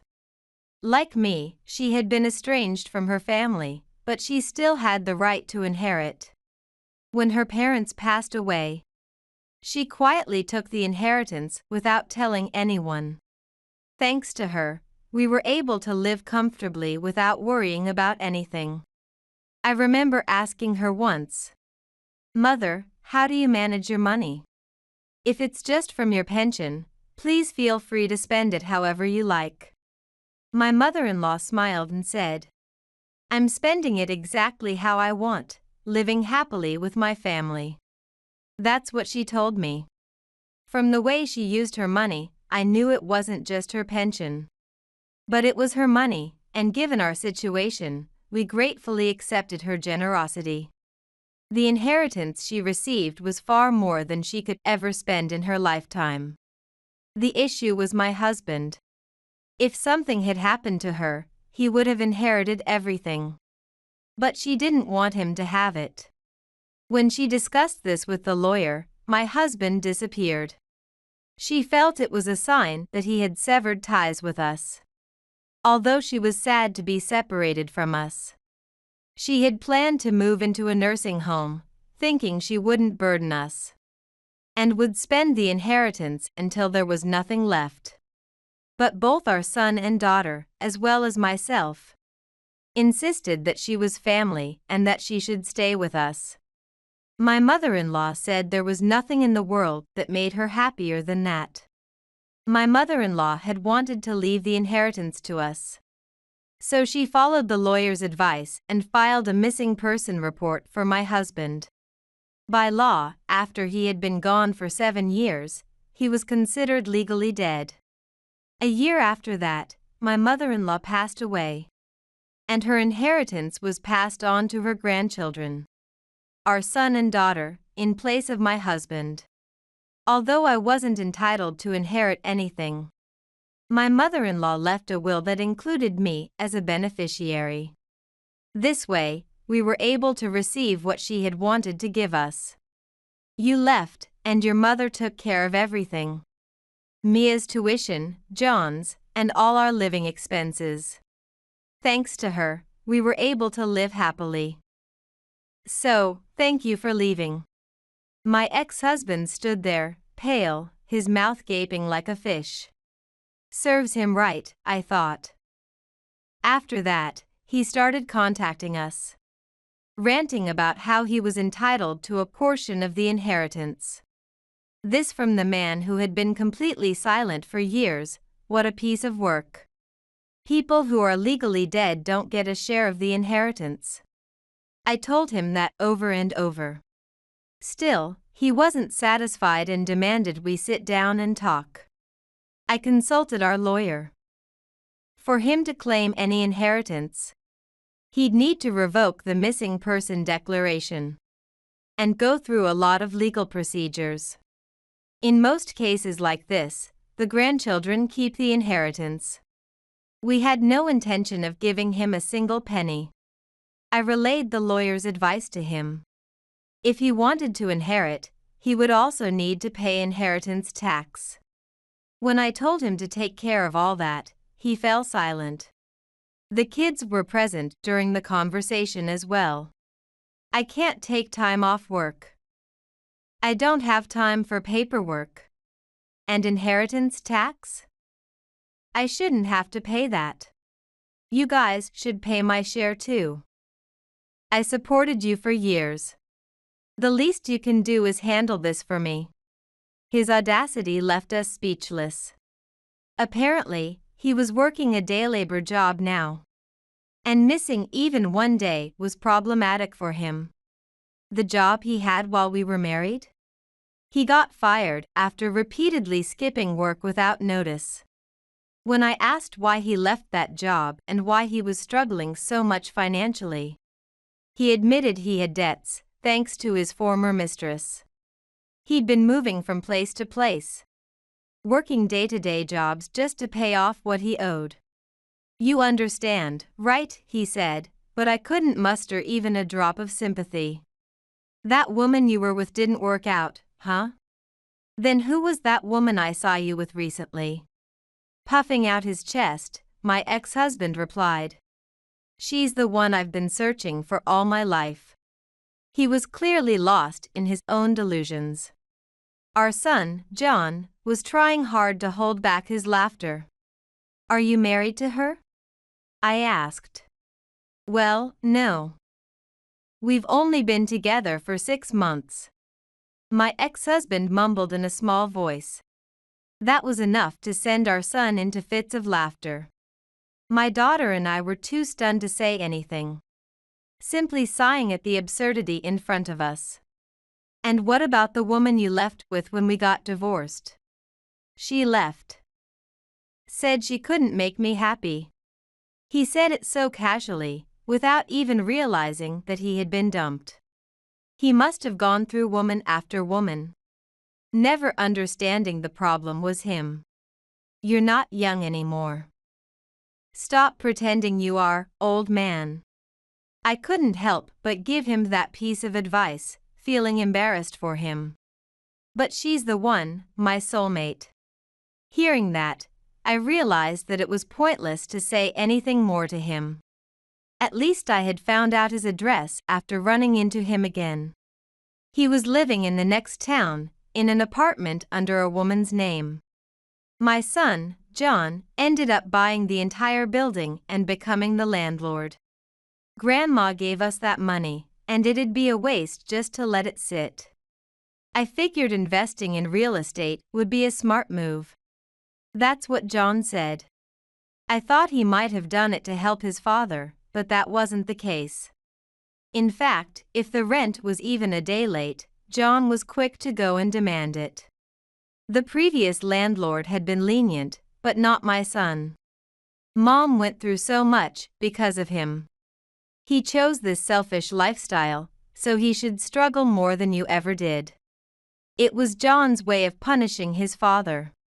My ex-husband had never done anything fatherly for the kids, so it was only natural that they had their own feelings about it. Eventually, unable to endure his new life, my ex-husband came to me, fell to his knees, and begged for forgiveness. I'm so sorry. I was wrong to leave everything to you, including taking care of my parents and the kids. Seeing him like that made me sigh. He was desperate. But, I have my own life now.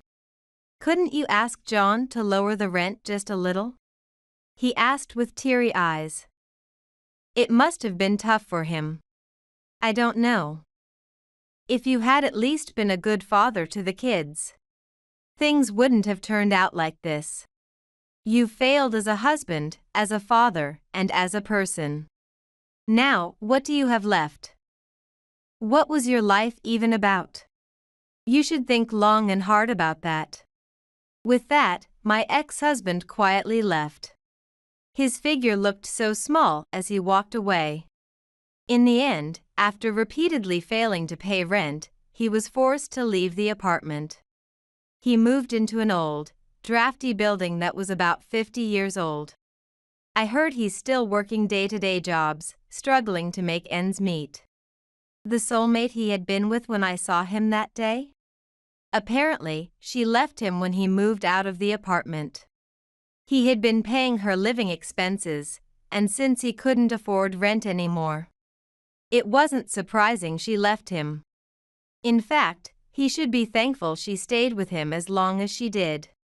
She was still young, and like me back then, she probably didn't see who he truly was. As for us, we're living happily now, thanks to my mother-in-law. Just like John said, we invested in real estate and stocks. And now we have passive income that allows us to travel and enjoy life. And Mia is getting married. Her fiancé is a kind man, and he treats me well too. Our family is growing, and our happiness will only increase from here. I can appreciate this joy all the more because we overcame such a difficult past. My name is Rebecca Brown. I've been married for 4 years, but we don't have children. If we can't have children, it's fine as long as we live happily as a couple. And if I have a lifelong, trustworthy best friend, I think that's enough for happiness. One day, my best friend Mary came to our house and said she was pregnant. What? Mary, you're single, right? Are you planning to have the baby alone?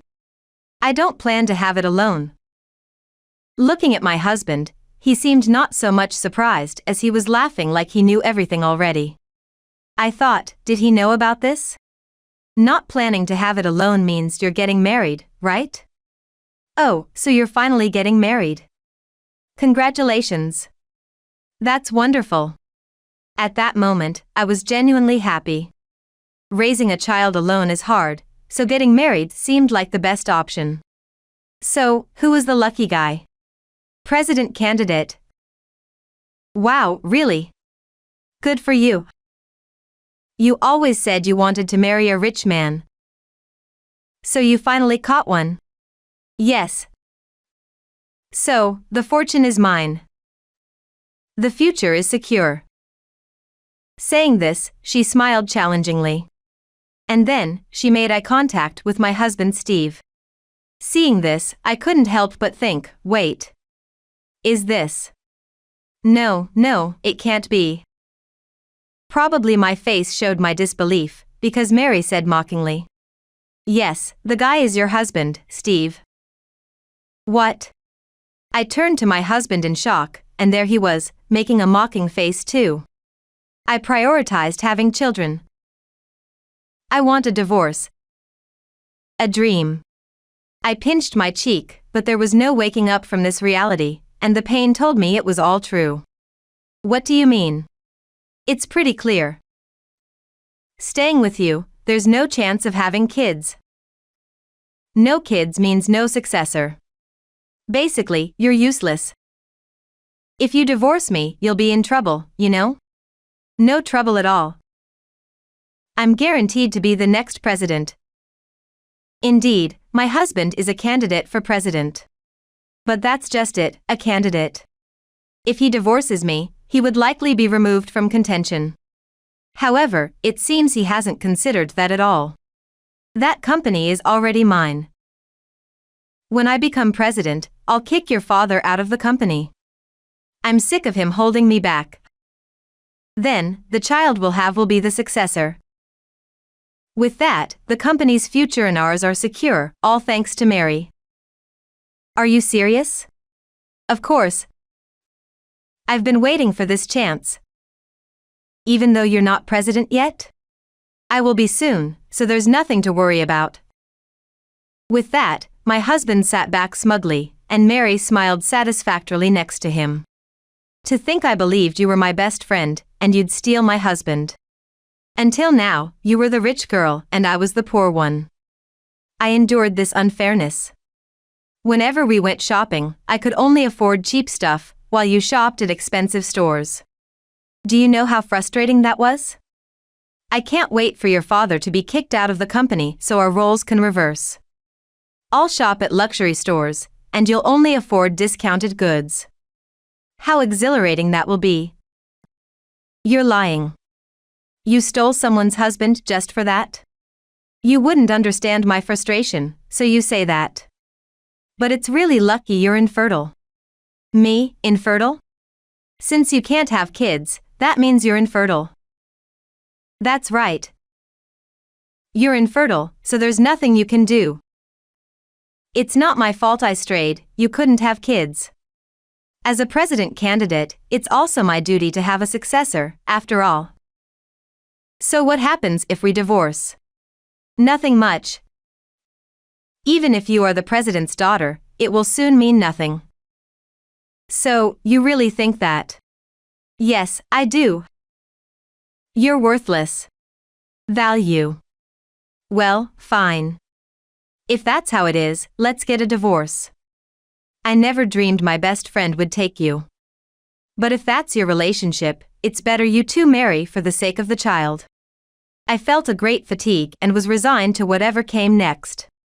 I had no intention of chasing after a cheater. But there was one thing I wanted to know. I'll agree to the divorce, but how long has this been going on? Oh. It started about 3 years after you got married. So, a year ago. Yes. He consulted with me. We can't have children. We've been married 2 years with no kids, tried treatments, but nothing worked. Without a child, there would be no successor. Indeed, no children then. That's when I suggested he should take a lover. A best friend suggests that? I never once thought of you as a friend, No. That's true. You're the only one who thought we were friends. That's why I made that suggestion to him. And Steve accepted your suggestion. Yes. Indeed, if the lover has a child, that child can be the successor. But why Mary as the mistress? That's simple. A man and a woman are together, and things just happen. So it's not because you two are in love? It's a match of interests. Love will eventually fade away, but mutual interests won't.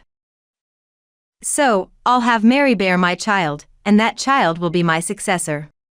Then, I can be both the father of the successor and the president.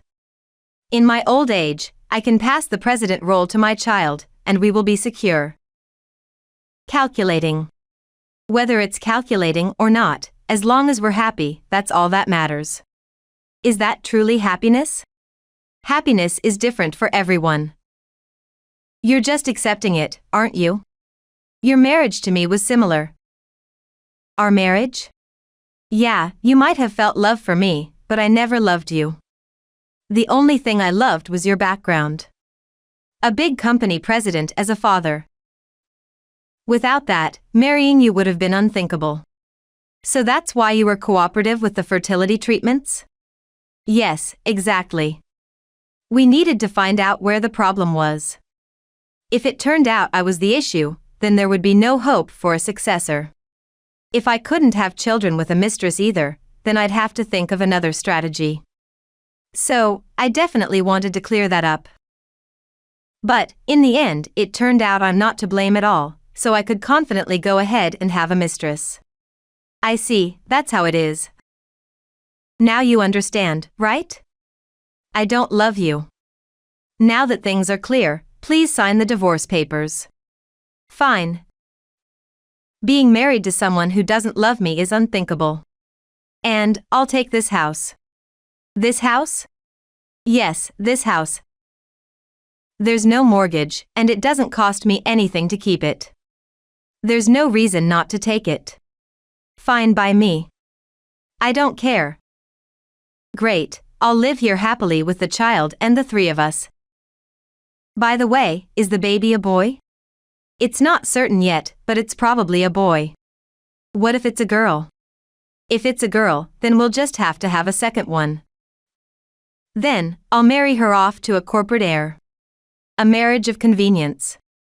Yes, I won't let the children do as they please. They will marry someone who can benefit our company. After all, if we're raising them, they should at least bring us some benefits. Disgusting. That's how the rich are. What an image you have. In this day and age, no one wants parents like that. Say whatever you want. It's not about trends. We have to keep having children and raise them to be useful for the company. That way, the parents make a fortune. That's abuse. It's for the children's happiness. So, leave all the furniture here when you go. I don't understand your so, but okay. It would be a hassle to take the furniture from here. I don't plan on taking anything except what's mine. You talk strangely. Oh, right. Because you bought them with Steve, they're not yours. I can't understand the mindset of the rich. Right, Steve? Yeah. Sorry to ruin your good mood, but... I said that and handed the divorce papers to my husband, then stood up. I went to the bedroom and brought back an envelope. When we had fertility treatments, I didn't tell you the results. You are sterile. Huh, sterile? You thought I was infertile, but it's you who's infertile. No way, you never said anything. If I had told you, you would have been overjoyed to cheat, right? If it wasn't going to happen anyway, you thought anything was okay. But even if I didn't say it, the result would have been the same. That's ridiculous. How could that be? The evidence is right here. He pointed at Mary's stomach, but Mary's face had turned pale. Huh, so this child is. If it turns out the mistress's lover's child, father wouldn't acknowledge it. That's crazy. And I'm passing on the debt to you. Debt? What are you talking about? You'll find out soon. So that's that. Enjoy your newlywed life, I'm done here. I'll come back for my things later. After dropping that bombshell, I left the house.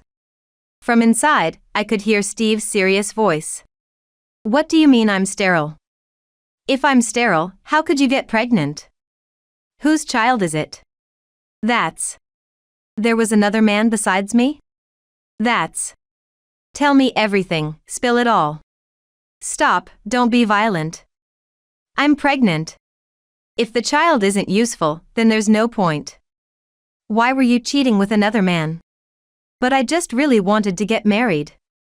I really wanted to be with Steve. You kept saying you'd divorce, but you never did. And a child, we never managed to have one. I thought if I didn't do something, another woman would end up having his child, so I panicked. Another woman? Yes, if I had a child quickly, Steve could relax, knowing the succession issue was resolved. That's true, but I thought my position would be secure if I could have a child. And then, when I really did get pregnant, you said we'd divorce immediately. I thought everything would go well. But who could have guessed that Steve was sterile? Yeah, I'm shocked too. It was all for you, Steve. That's right. It really was. If I'm sterile, then all we need to do is safely have and raise this child. If we make this child the successor, everything will work out. So, no matter what, this child has to be a boy. That's right, if we can't have any more children. Even if this one is a girl, I can have another child with another man. If that child is a boy, he can be the successor. I see. No matter the truth from you, Rebecca, if I deny it and say, look, there is a child, no one can further deny that. If it's you and me, we can make that happen. That's right, this is a match of interests. If it's for making a child a successor, I'll do whatever it takes with other men. And I'll make sure to carry a boy. That's right. Since I don't love you, it doesn't matter what happens with other men. That's right, a perfect win-win. Yes, exactly.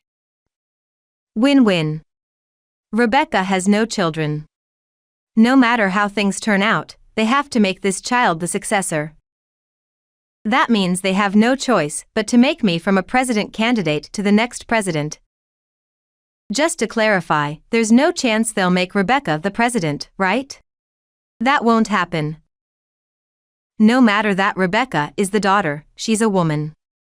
There's no way a woman will become the president. That's right.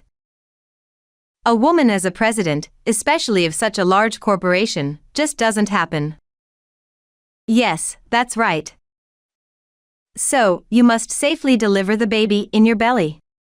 With that decision made, the two of them submitted the divorce papers to the city hall. About 2 weeks later, they filed the marriage registration and contacted me with great joy. Rebecca. Ah, Mary. You seem in high spirits. Of course. We just officially became husband and wife.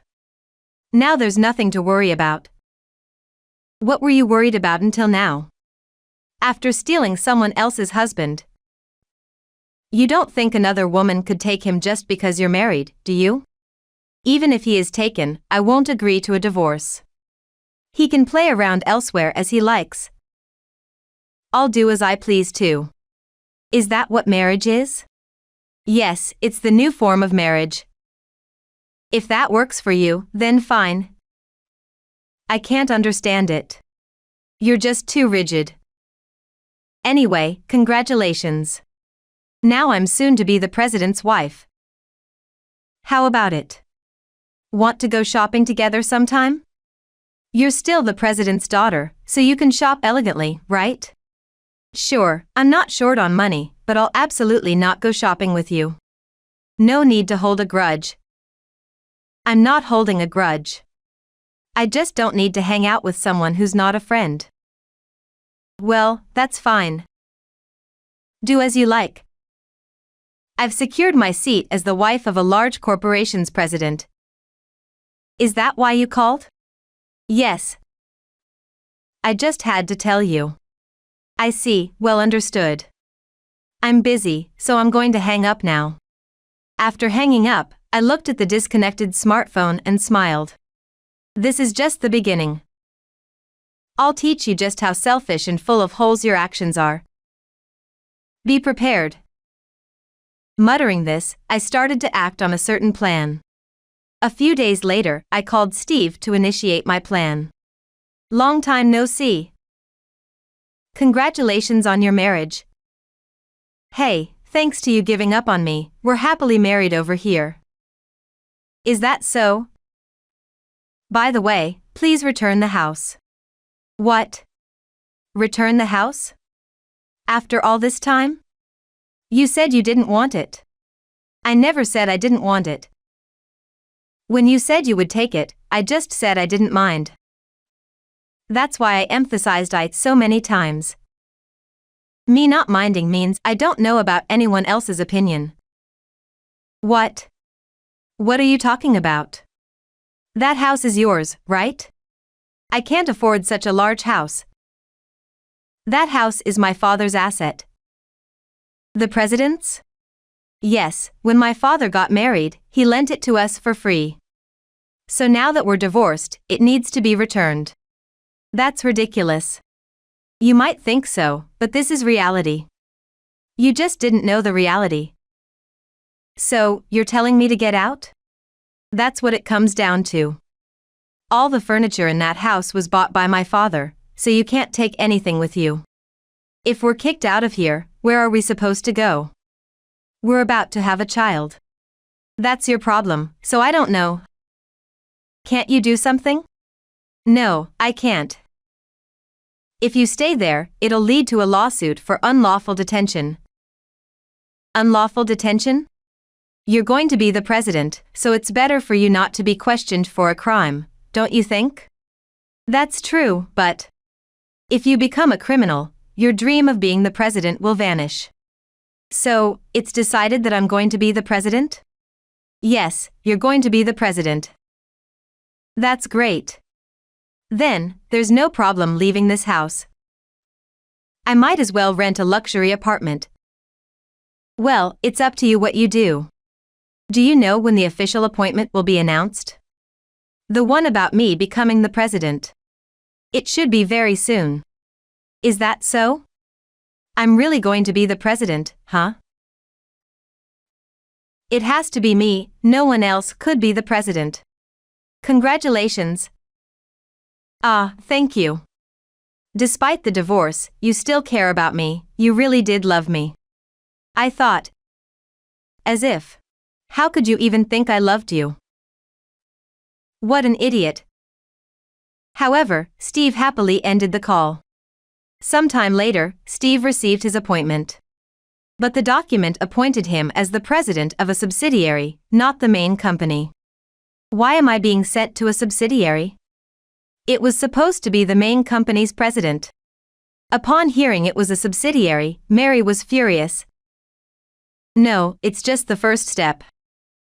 I'll be the president at the subsidiary, and if I improve performance there, then it will be the main company. Yes, in about 3 to 5 years, I should be able to become the president of the main company. Really? Yes, really. Naturally. But anyway, I'm still a president now. Good thing I rented this luxury apartment. If I hadn't become a president, I wouldn't have been able to afford the rent. But it turns out the information from Rebecca wasn't false. That's good, if you can really get back to the main company. Did you talk to the president about the child? No, now that it's come to this, there's no need to talk. It's settled that I'll become the main company's president. After that, I'll make sure the current president becomes the chairman. Then, I'll kick that person out of the main company. With that, the company will be mine. Make sure you secure it. Of course. Then you'll have to give birth to about 5 kids, doesn't matter if they're boys or girls. We'll marry them off strategically to expand the company. Leave it to me. However, the subsidiary's performance did not improve as the two had hoped. Has the performance improved? That's the thing, it's completely hopeless. Why? It's been a year? You've been president for a year and it's still hopeless. You can't become the main company's president like this. That's true. I've been trying, but for some reason, the sales just won't go up. Why don't you crack the whip on your employees? Threaten to fire them if they don't get new clients, they'll probably try harder. If there are employees who can't work hard for the company, it's better if they're not around. It'll save on personnel costs. That's a good point. As long as there are a few employees, let them make the others work harder. That's the way. Harassed daily by Mary about progress, Steve took the drastic step of firing employees who couldn't develop new business. As a result, the remaining employees had to handle even more work, and the company's operations started to falter. However, oblivious to this reality, Steve and Mary became tyrants, running the company as they pleased. Then, a personnel transfer notice was issued. There's a personnel transfer notice. Mary, acting like the president's wife, would come to the company every day and boss around the employees. One day, she eagerly read the notice, hoping it was about moving to the main company. What's this? What? It's about Steve moving to the main company, right? No. Rebecca has been appointed as the president of the main company. What? You're joking. Stop joking around. Shocked and panicked, Mary read the notice, and indeed, my name was listed there, Representative Director President, Rebecca Brown. Why has this happened? This is ridiculous. A woman as the president of such a large company. Steve. Go to the main office and complain. Spurred on by Mary, Steve hurried to the president's office. Hey. What's this all about? Arriving at the president's office, Steve slammed the personnel notice on the large desk. Is there something wrong with this personnel notice? Did you find a typo? That's not it. Why are you the president? It was decided by the board of directors. I didn't participate in the board meeting. You're on assignment, right? You don't even have the right to attend the meetings. What? Even though I'm on assignment, I'm still part of the main company. That's true. But if someone from the main company is embezzling, they can't really be considered part of it, can they? What? What I had placed on the desk was evidence of embezzlement. It detailed the embezzlement Steve had committed while he was at the main company. You hid it quite cleverly, using your position as a manager, but you didn't think it would be discovered? Silent, huh? Anyway, someone like you could never become a president with actions like these. This kind of thing. Everyone does this kind of thing, don't they? Sure, if you check thoroughly, even a clerk might be taking home pens or making personal copies. But, embezzling such a large amount of money and denying it? Moreover, doing this less than a year after being assigned? The evidence I presented was of the embezzlement at the subsidiary. I don't know about this. I haven't done such a thing at the current company.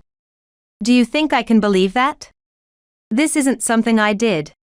In reality, the previous president had committed the embezzlement. Knowing this, I had been saving this information to corner Steve. There's evidence right here. You can see it in this ledger. There's unauthorized withdrawal, isn't there? I've just been assigned, I wouldn't do such a thing at the assignment place. Even though you say you've just been assigned, it's been a year. And since you did it at the main office, saying you haven't done it isn't believable. Besides, you have a lot of debt, don't you? Didn't you use it for that? How do you know that? This is a corporation, a major one at that. We thoroughly investigate people we can't trust. When I looked into it, it seems you've borrowed quite a sum. Expecting me to believe you under these circumstances is impossible. Plus, you keep firing employees who don't perform as you wish, burdening the remaining staff with even more work and forcing them to do unpaid overtime. Do you think a company can function this way? Employees aren't robots generating money for you to embezzle. I really don't know anything about it. I haven't done anything. This is a conspiracy. Someone is trying to frame me. Bringing down a small fry like you wouldn't benefit anyone. Or is someone holding a grudge against you? I haven't done anything to be resented by anyone. I thought. I resent you, though. Anyway, normally this would be a case for disciplinary action, but if we fire you, you won't be able to repay the embezzled money. Can I remain as the president? Well, our company will sever ties with you. But I'll give you that subsidiary. Huh, that company for me? Yes. You're going to have a child soon, right? Work hard to grow that company and pass on the president's chair to your child. Of course, you'll have to fully repay the embezzled amount. This way, your future is secure, right? Ah, thank you. Rebecca really does care about me. I truly appreciate it. I thought, no need for thanks. Like you could grow that company. Steve happily returned to Mary, but he was oblivious that the real hell was just beginning. The subsidiary had no funds. Cut off from the main company and with previous misappropriations by the former president, there was no money to pay suppliers. Suppliers were demanding payments, and without their materials, nothing could proceed. Furthermore, employees gradually resigned, requiring severance payments. This made it even difficult to pay salaries. Eventually, Steve was left alone in the company, and the few who came for interviews were worthless. No decent person showed up. Of course, I had a hand in this situation. It's hopeless. Why does everything I do fail? It would be better if the company didn't exist. Thinking this, Steve finally decided to close the company. However, he couldn't resolve the payments to suppliers, who then sued him. With no work and unable to repay, he ultimately declared bankruptcy, leading him to a miserable life. Every day, Mary would berate him, blaming his sloppy planning for their downfall. If you had let me handle it, it would have been fine, but all you told were lies. This is the worst. Mary continued to scream, and the child, frightened by her voice, cried. Steve always had to console the child. Amidst this, a bill for compensation arrived. Huh, what? This bill for compensation? What's going on? It was the compensation from when I divorced Steve. More than a year had passed since our divorce, but I decided now was the time to claim it. Given that we both were presidents, I demanded a significant amount. Steve was shocked, having not anticipated this. I've declared bankruptcy, so I shouldn't have to pay. When the bill arrived, Steve called, screaming. Oh, that's too bad. Even if you declare bankruptcy, you still have an obligation to pay compensation. That's ridiculous. Steve aged rapidly from the shock, his hair turning white. But that wasn't the end, as Mary, burdened by the compensation, left him with their child. Left alone, Steve desperately asked me for a chance to start over, but I had no intention of reconciling with such a calculating person. I told him, I hope you fall into hell. And hung up. After that, Steve, unable to afford the rent for the luxury apartment, moved to a dilapidated apartment. Despite his luxurious tastes, he couldn't do anything about his situation.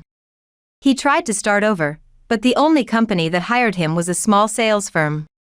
Knowing he had found a job, I decided to send him a bill for the embezzled amount. He said he shouldn't have to pay because he had declared bankruptcy, but embezzlement obligations don't disappear so easily. Despite visiting several lawyers, the answer was the same. When he asked them to defend him, knowing I was the opponent, no one would take his case, and he ended up paying a substantial amount. However, with the compensation on top of the embezzlement money, he struggled, and eventually committed embezzlement at his new job, got caught, and ended up in prison. Now, without the struggle of living, he wouldn't have any troubles until his release, but after that, a massive debt would still be waiting, making his life unbearable. As for Mary, I checked to see how she was doing. She had put their child up for adoption and was enjoying a romance with a wealthy man. However, there was a catch. This man was involved in shady business dealings, and eventually, like Steve, she ended up in prison. The world is full of pitfalls you never see coming. My sister walking with such a shabby husband, she still can't get her life together, as usual. I don't mind what people say about me, but I can't stand them speaking ill of my husband. When my husband and I went out, we accidentally ran into my sister and her husband, who used to be my fiancé. The malicious grin on my sister's face that wouldn't stop made my past traumas flash back. I felt as if I was being blamed, though I had done nothing wrong. I am the middle of 3 sisters, with a beautiful and famous younger sister. Our parents raised my cute sister like a treasure, but always compared her with me and sighed in front of ordinary me. Moreover, my sister stole the fiancé who was about to marry me. But unexpectedly, I met my beloved husband and was blessed with cute children, and I thought I had finally grasped my happiness. Why am I looking down like that time again?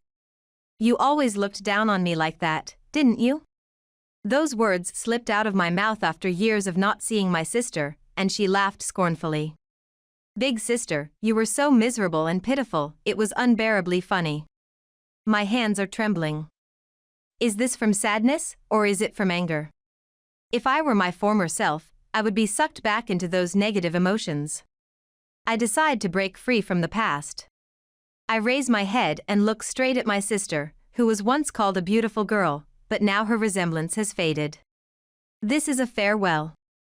To the painful past, to the pitiful me, and to the sister in front of me. No more mercy. That's the end of such rude remarks. I am Kate Brown. 45 years old. While raising 2 elementary school-aged children, I work at the same company as my husband, Steve. We have a decent income and lead a satisfying life. If I may talk about myself, my life turned around after I met my husband. Born in the middle of 3 sisters, I was called a bad child by my parents. Especially, I was often compared to my excellent younger sister, and each time, my parents would sigh. Furthermore, my sister had a well-formed face, unbelievable to have come from my father and mother. At that time, she was a famous beauty in the neighborhood, and the parental doting on her was tremendous. My parents always affirmed whatever my sister said and never scolded her. And the sister, raised with money and affection, grew into a very beautiful and smart woman. My sister and I were often compared, especially I, who had worse grades than my sister, received all the scolding from our parents. Why can't you do like your sister? It was painful to be asked something that had no answer. My parents only praised and boasted about my sister. By the time I graduated from high school, my parents had no expectations for me, and I got a job at a small local company. There, I met a man. His name was Jim, an older man working at a client company. It's easy to imagine that I, who had just started working, was smitten by him, who handled his work smartly. Moreover, Jim, who I could only send passionate glances to since I lacked confidence in myself, asked me out. Surprised but overjoyed, before I knew it, I had accepted his proposal. I hadn't had happiness in my life, so God gave me a present. I seriously thought so, but happiness crumbled quickly. It was the day he came to greet my parents. The moment he saw my sister, I understood. He was captivated by my beautiful sister. I immediately noticed his heated gaze at my sister, so I escaped home as soon as the greetings were over. Distressed, I confronted him several times. "You love me, right?" "Of course," he said, trying to calm me down, but I couldn't settle down. The image of my smirking sister stuck in my mind. So, the day before our planned marriage registration, when he called me out, and I saw him holding hands with my sister waiting there, I was stunned but also thought in the corner of my mind, I knew it.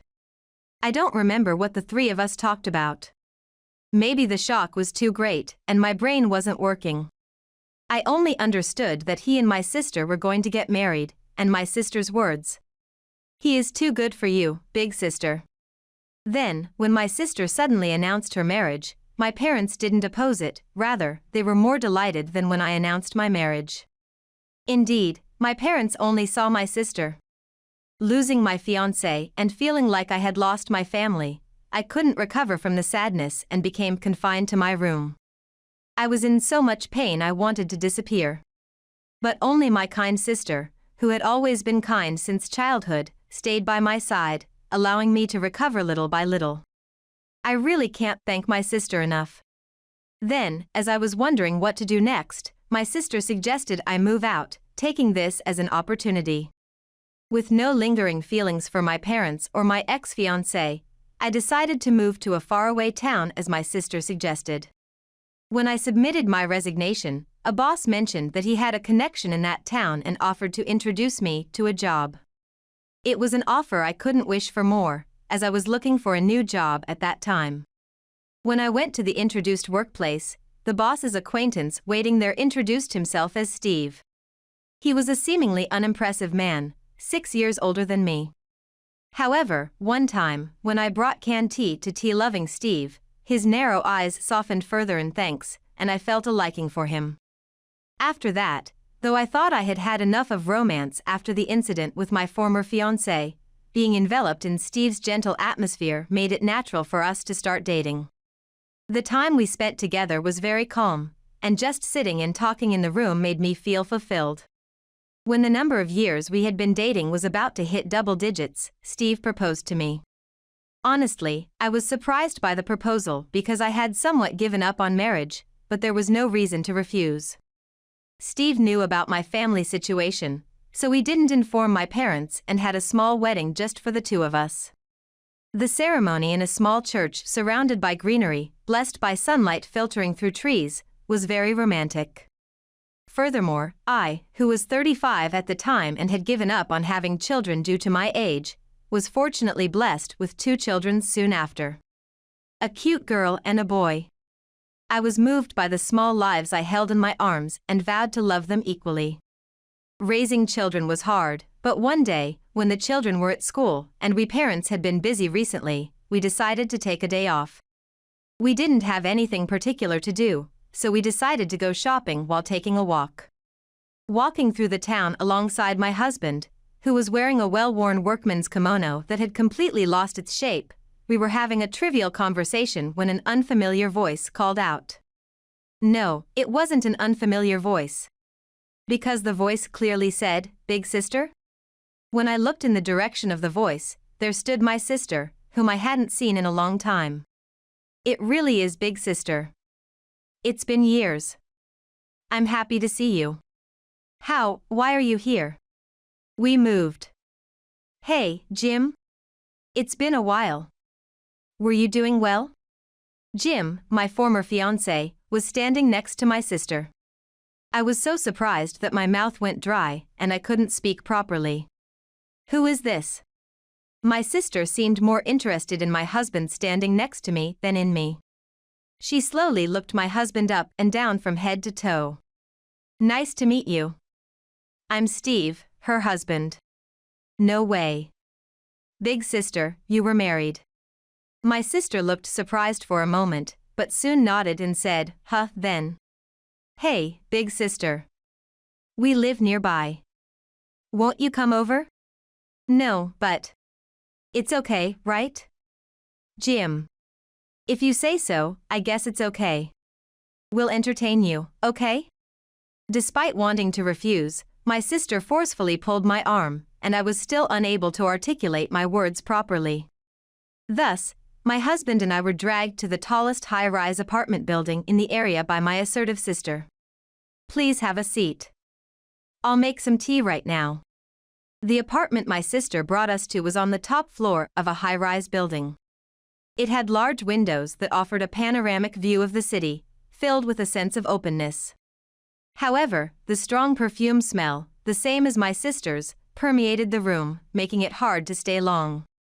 My sister offered us a glossy leather sofa. Make yourself comfortable, both you and your husband. You've never sat on such a nice sofa before, have you? My sister said this while deliberately looking at my husband. It was a disrespectful gaze, as if she was doing a favor for poor people. Within a minute of entering the room, I wanted to retort, but my husband, sitting down, said, Thank you. We won't hold back. I looked at my husband's face in disbelief, but he was already sipping the tea that was served. It's delicious. What kind of tea is this? I bought it as a souvenir when I traveled to Europe with my husband recently. It's something you two would never be able to afford in your lifetime, so please enjoy it to the fullest. Thank you for your consideration. We will. Despite feeling like my patience was running thin, my husband, seemingly unfazed, sipped his tea again. I reluctantly followed his lead and drank the tea. Then, suddenly, a buzzing sound came from the sofa where we were sitting. Excuse me. I've received a call from work. I'll step out for a bit. That's fine. My husband spoke briefly on the phone in the hallway and then addressed my sister and her husband. Sorry, but I need to step out for a bit. May I? Oh, is it work-related? We don't mind at all. My husband thanked them and turned to me. I need to look up something at work. I'll be back soon. Our company was close to my sister's apartment, so it wouldn't take long for him to go and come back. I nodded to my husband. Once my husband left the room and I was alone, my sister said. It's impressive how you work with such a salary that can only buy cheap clothes. It was likely a comment about the workman's clothes my husband was wearing, but I completely ignored her. Judging someone's character based on their clothes and slandering them is shallow and intolerable. My sister, either pleased by my silence or becoming more spiteful, rattled on unilaterally about how she had acquired this or that brand bag and had been to various places. Honestly, I had absolutely no interest in brand goods or my sister's travel anecdotes, and I nearly yawned. Your husband seems very kind. After a long boastful monologue, she abruptly changed the subject to my husband, and I responded, albeit puzzled. Thank you. That's unexpected of you to say. Are you planning to steal my partner again? Of course not. His naive-looking ambition and those cheap clothes suit him very well. He's a bit out of my league. I've been feeling sorry about that time. What now? She was probably referring to the time when our engagement was broken. Well, Jim. It's not your fault. I was just more beautiful than my unattractive big sister. That's right. There was nothing wrong with your sister choosing me. It was just that we were sincerely attracted to each other. Yes, nobody was at fault. It was just unavoidable. What is this farce? What am I being made to watch? It's worse than a cheap daytime drama. My sister continued to be in high spirits as I remained silent in astonishment. Also, Jim is going to be appointed president of the company next month. Is that so? Congratulations. Thank you. I appreciate you celebrating like that. I'm going to be the president's wife. Sorry, big sister. If I hadn't married Jim, you would have been the president's wife by now.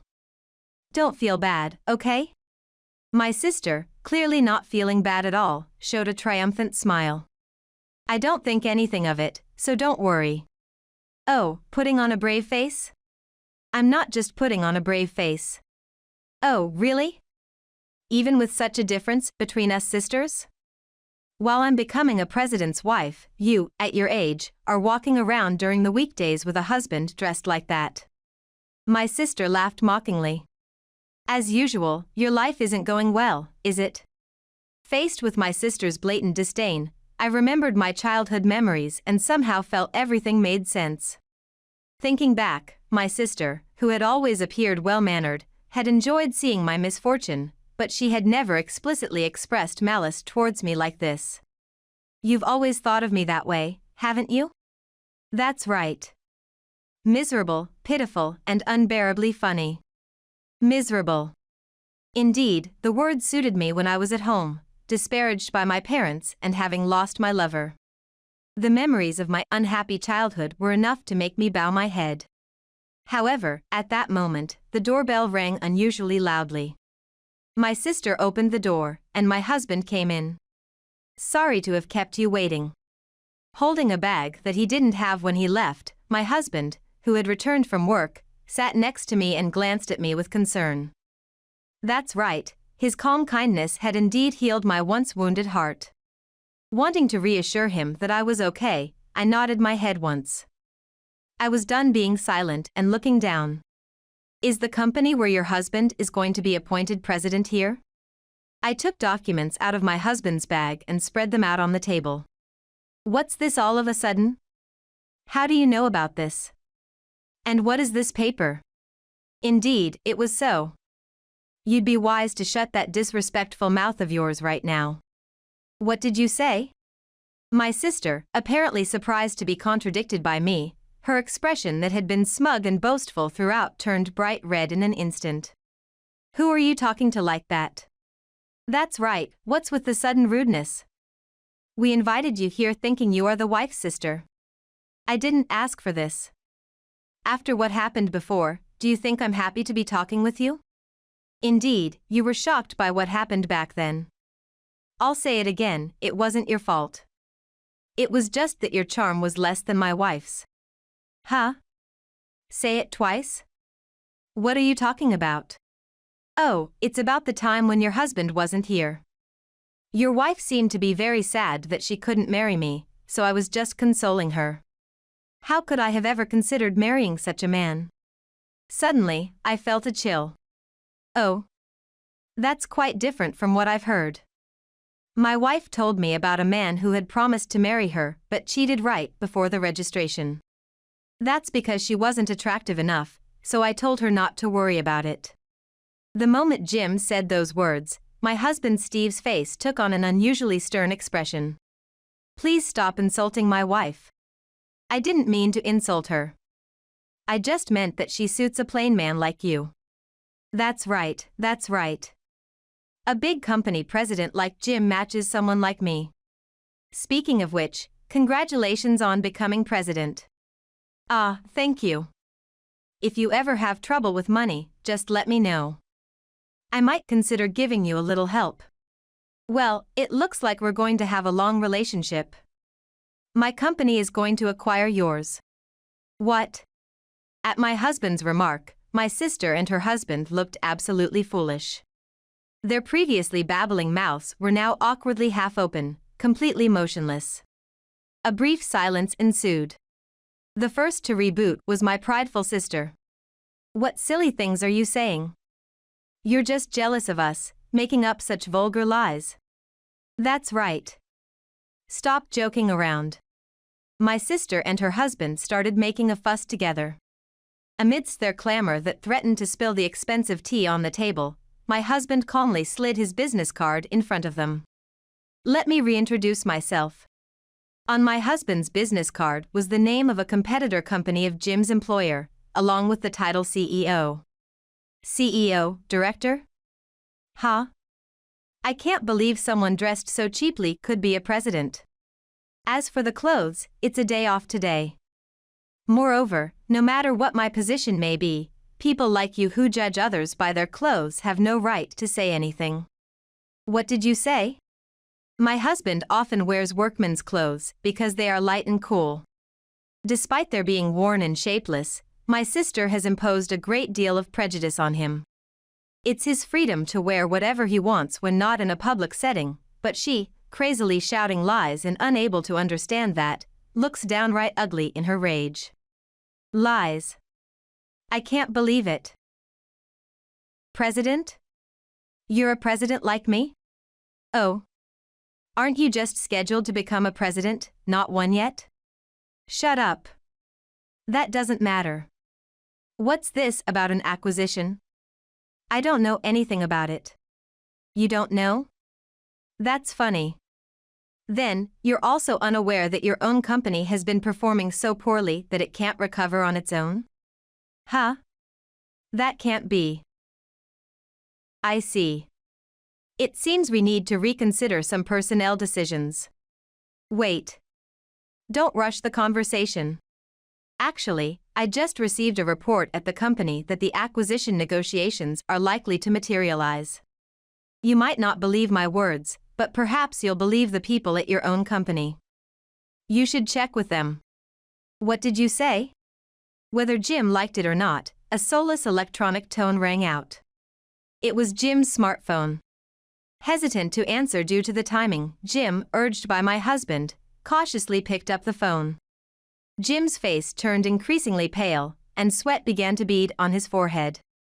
Do you believe the acquisition talk now? What are you trying to say?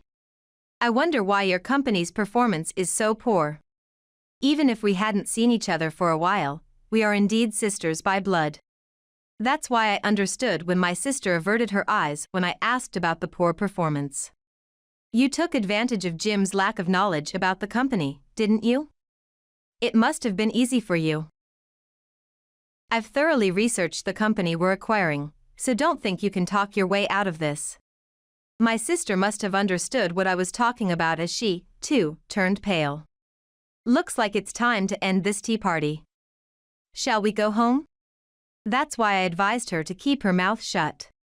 As we left the room, leaving my sister and her husband behind, an ugly scream came from beyond the door. The rant was indiscernible. But by then, I didn't care anymore. The acquisition by my husband's company went smoothly afterward. During the process, my sister was fired from the company for embezzling money.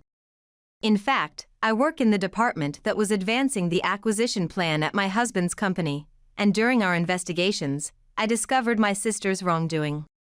She must have been quite confident it wouldn't be discovered, having pocketed a significant amount of money. After the tea party, I reported my sister's embezzlement to Jim, and an enraged Jim confronted her, leading to the discovery of her affair. It seems my sister had been using the embezzled money to have fun with her lover. After a dramatic showdown, my sister and her husband divorced. It's impressive how the same mouth that spun out those melodramatic lies could do such things.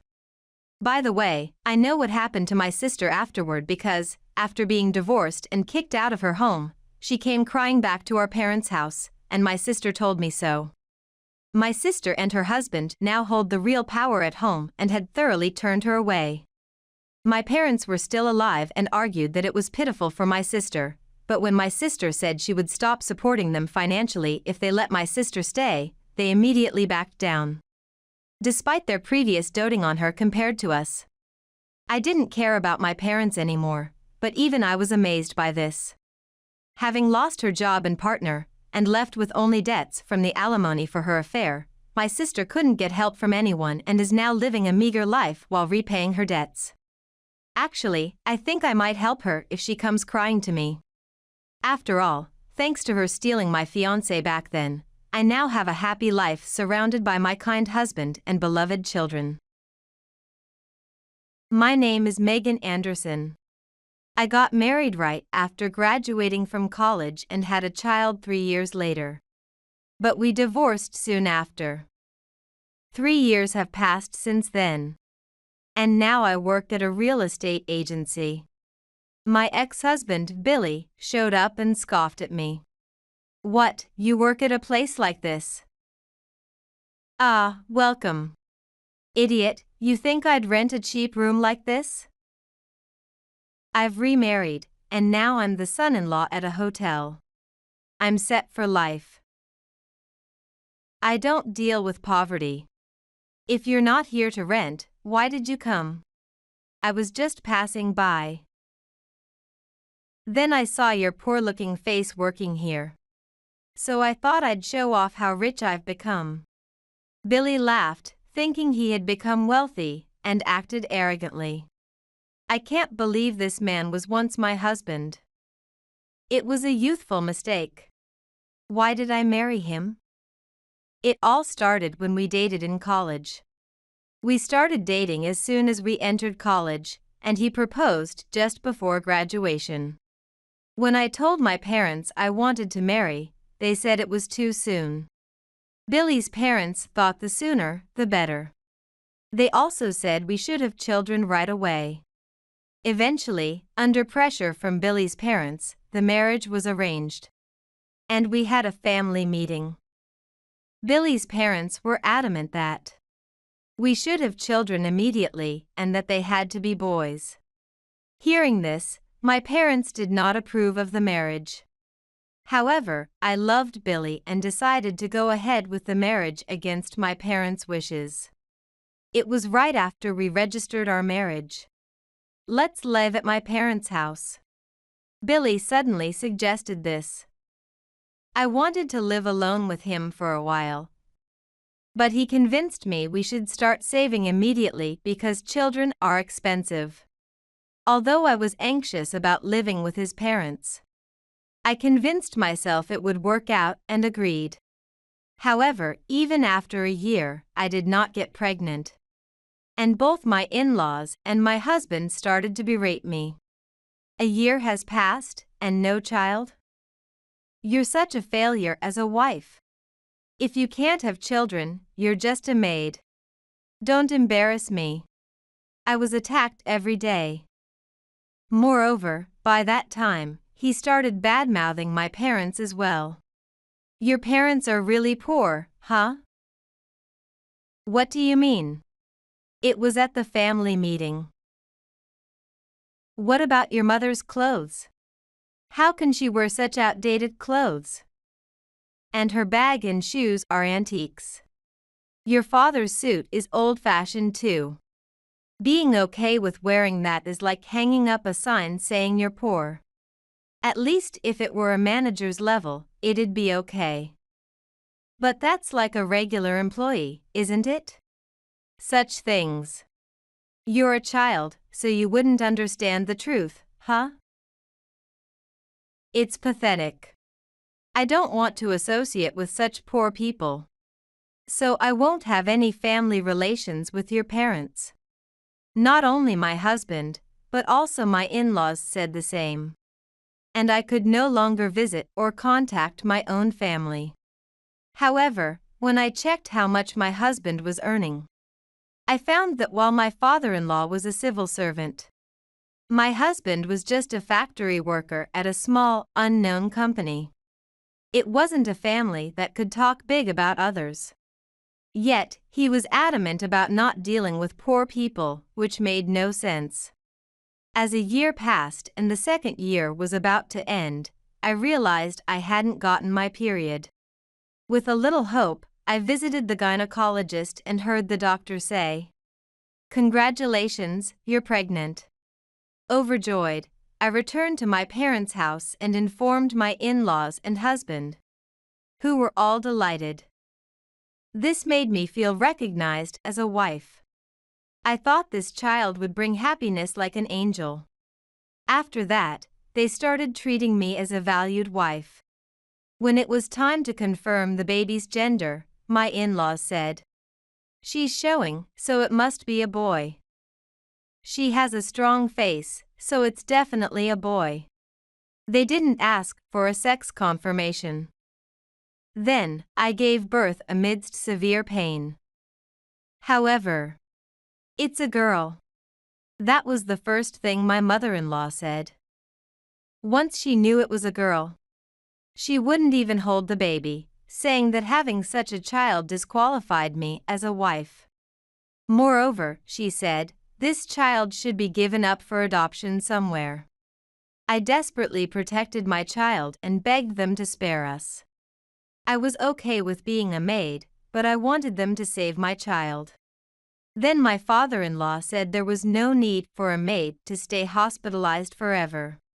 He tried to discharge me. Fortunately, the hospital did not allow it. Somehow, I managed to rest for 5 days. But once discharged, the treatment I received was even harsher than before. A maid doesn't need a room. They threw all my belongings into the yard. When I tried to pick them up and bring them inside, they yelled at me to throw them away. Reluctantly, they allowed me to keep a few personal belongings. But I was confined to a small space in the hallway. There was no heating, only a blanket. I folded it many times over, desperately trying to keep my child warm.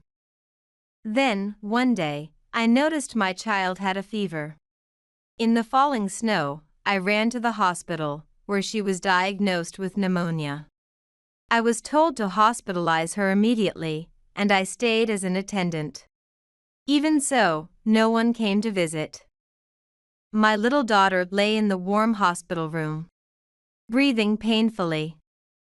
I wanted to let her sleep in a warm room with a soft blanket every day. That was all taken away just because she was a girl. Why can't it be a girl? Why does being a girl have to be so painful? No matter how much I think about it, I cannot understand.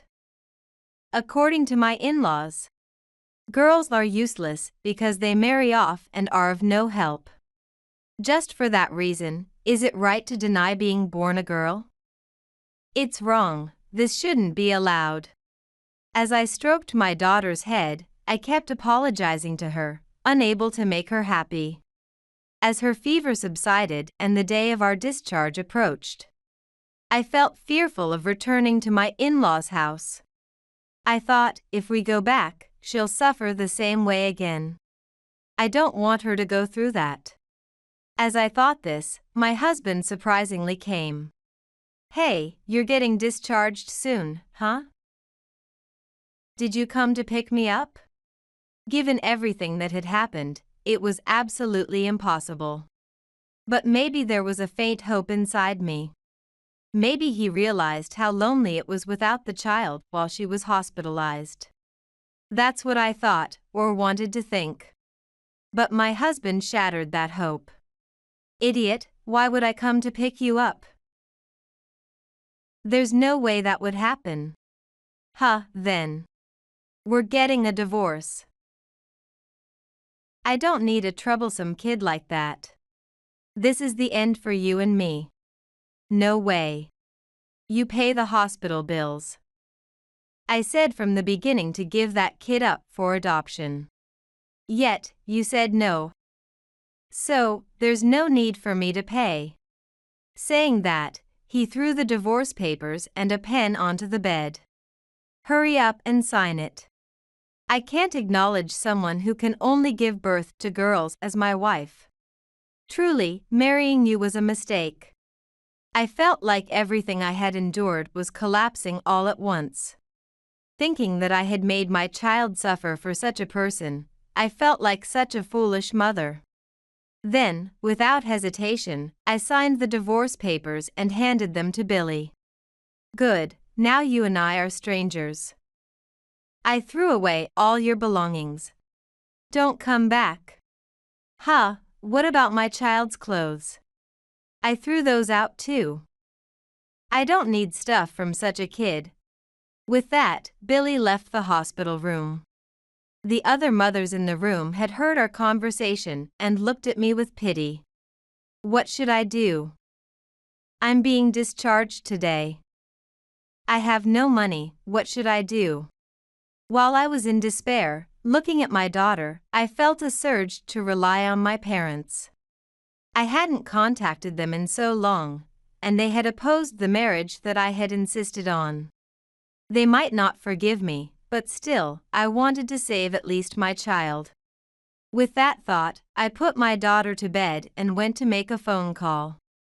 I called my father, apologized tearfully, and repeatedly asked for help. Without getting angry, he asked where I was. When I told him I was at the hospital, he came to pick me up right away and even paid the hospital bills. In the car on the way home, I told my parents everything and said, I'm sorry, really sorry. Please, just save this child, and repeated it again. Then my mother said, You've done well. Welcome back. My father assured me, Don't worry. You are my daughter. When I returned to my family home, my room was as it had been before. The blanket seemed freshly aired out and fluffy, and I was grateful that I could lay my daughter on such a blanket. Once back home, I started working right away. Although my parents said I should take it easy for a while, I couldn't just rely on them. I was desperate to at least earn enough for my daughters and my own food. And now, 3 years later, this is how I re-encountered Billy. Working while taking care of a child, huh? You hate being poor, don't you? You went back to your parents' house, right? Yes, that's right. Going back to a poor family, just huddling together with other poor people. What a pity. As for me, my wife is the owner of a hotel. Seriously, I'm living the easy life. Billy was bragging about how rich he had become. I even have a son now, he's 2 years old. I couldn't have a son with you. But now I'm really set for life. As long as the kid grows up well, my old age is secure. Which hotel is it? Eh? You interested? I'll tell you, but you might feel even more pathetic. Billy said the name of the hotel. I thought for a moment and then responded. Ah, that place. You know it? Yes, I know it. It's a famous place, a historic hotel. You'd be strange not to know it. You managed to remarry into such a hotel? I registered the marriage the day after we split. What? How could you? Were you dating that mistress while you were still married to me? Well, yeah. Since you couldn't have a child even after a year, my mother prepared the next partner for me. When I was introduced, she was just my type, so we started dating right away. She knew you were married, right? Why would I say that? It'd be a waste if she ran away because of that. So, you were trying to drive me out? Yeah, that's right. I thought it was hopeless since you couldn't have a child in a year. I was working on driving you out, but at the end of the second year, we found out you were pregnant. I was worried about what to do with the owner of the hotel if it was a boy. But it was lucky for me that it was a girl. So, you treated my daughter horribly because you were cheating? Can't help it. Even my mother said we didn't need a girl. What kind of people are you? Well, from my point of view, maybe you were the one cheating. What do you mean? The current wife was the real relationship. But seriously, I was freaking out about how to drive you out because you wouldn't leave. Then, when that kid got pneumonia, again, I was lucky. I really am lucky, huh? Yes. I'm lucky too. Lucky to have divorced a man like you. If we had continued as a couple, my daughter would have only been unhappy. Well, say whatever you want. My mom was encouraging it. There were no problems. Plus, she's an owner at a historic hotel. Such a good connection isn't something you just stumble upon. Compared to that, you're pitiful. A single mother in poverty. No one would remarry you, right? Looks like you're stuck in poverty for life. I don't plan to remarry, so I don't care about that. Ah, sure. No need to pretend. No one would bother with you anyway. I really think about it sometimes. Now I'm among the rich. I've quit my job, you know. I'm the hotel owner's husband. I can live just by playing around. So, divorcing you was definitely the right move. Huh? You quit your job? Yeah, I quit. Working hard is for the poor. Is that okay? Of course, it's okay. I have nothing to worry about. Is there nothing to worry about? What do you mean by that? Doesn't that hotel have a huge debt? Huh? No way. What, are you saying stupid things because I've become rich? Jealous, huh? How pathetic. If you want, I can even treat you to some fun since you don't have money. I'll pay for it. Can't even take your kids to an amusement park or zoo, right? Though I find kids boring anyway. We were a couple once. If it's about adult fun, I'll cover it. You're really stupid, you know? The debt of that hotel is well known in the real estate industry. Don't lie. You're just trying to make me anxious. Hopeless, really. I handed him my business card. If you ever have trouble, feel free to contact me. Whether I'll help you or not, I'll think about it then. Who do you think you are? Some real estate agent's clerk can't help. He stopped mid-sentence because the business card read CEO. Huh, what does this mean?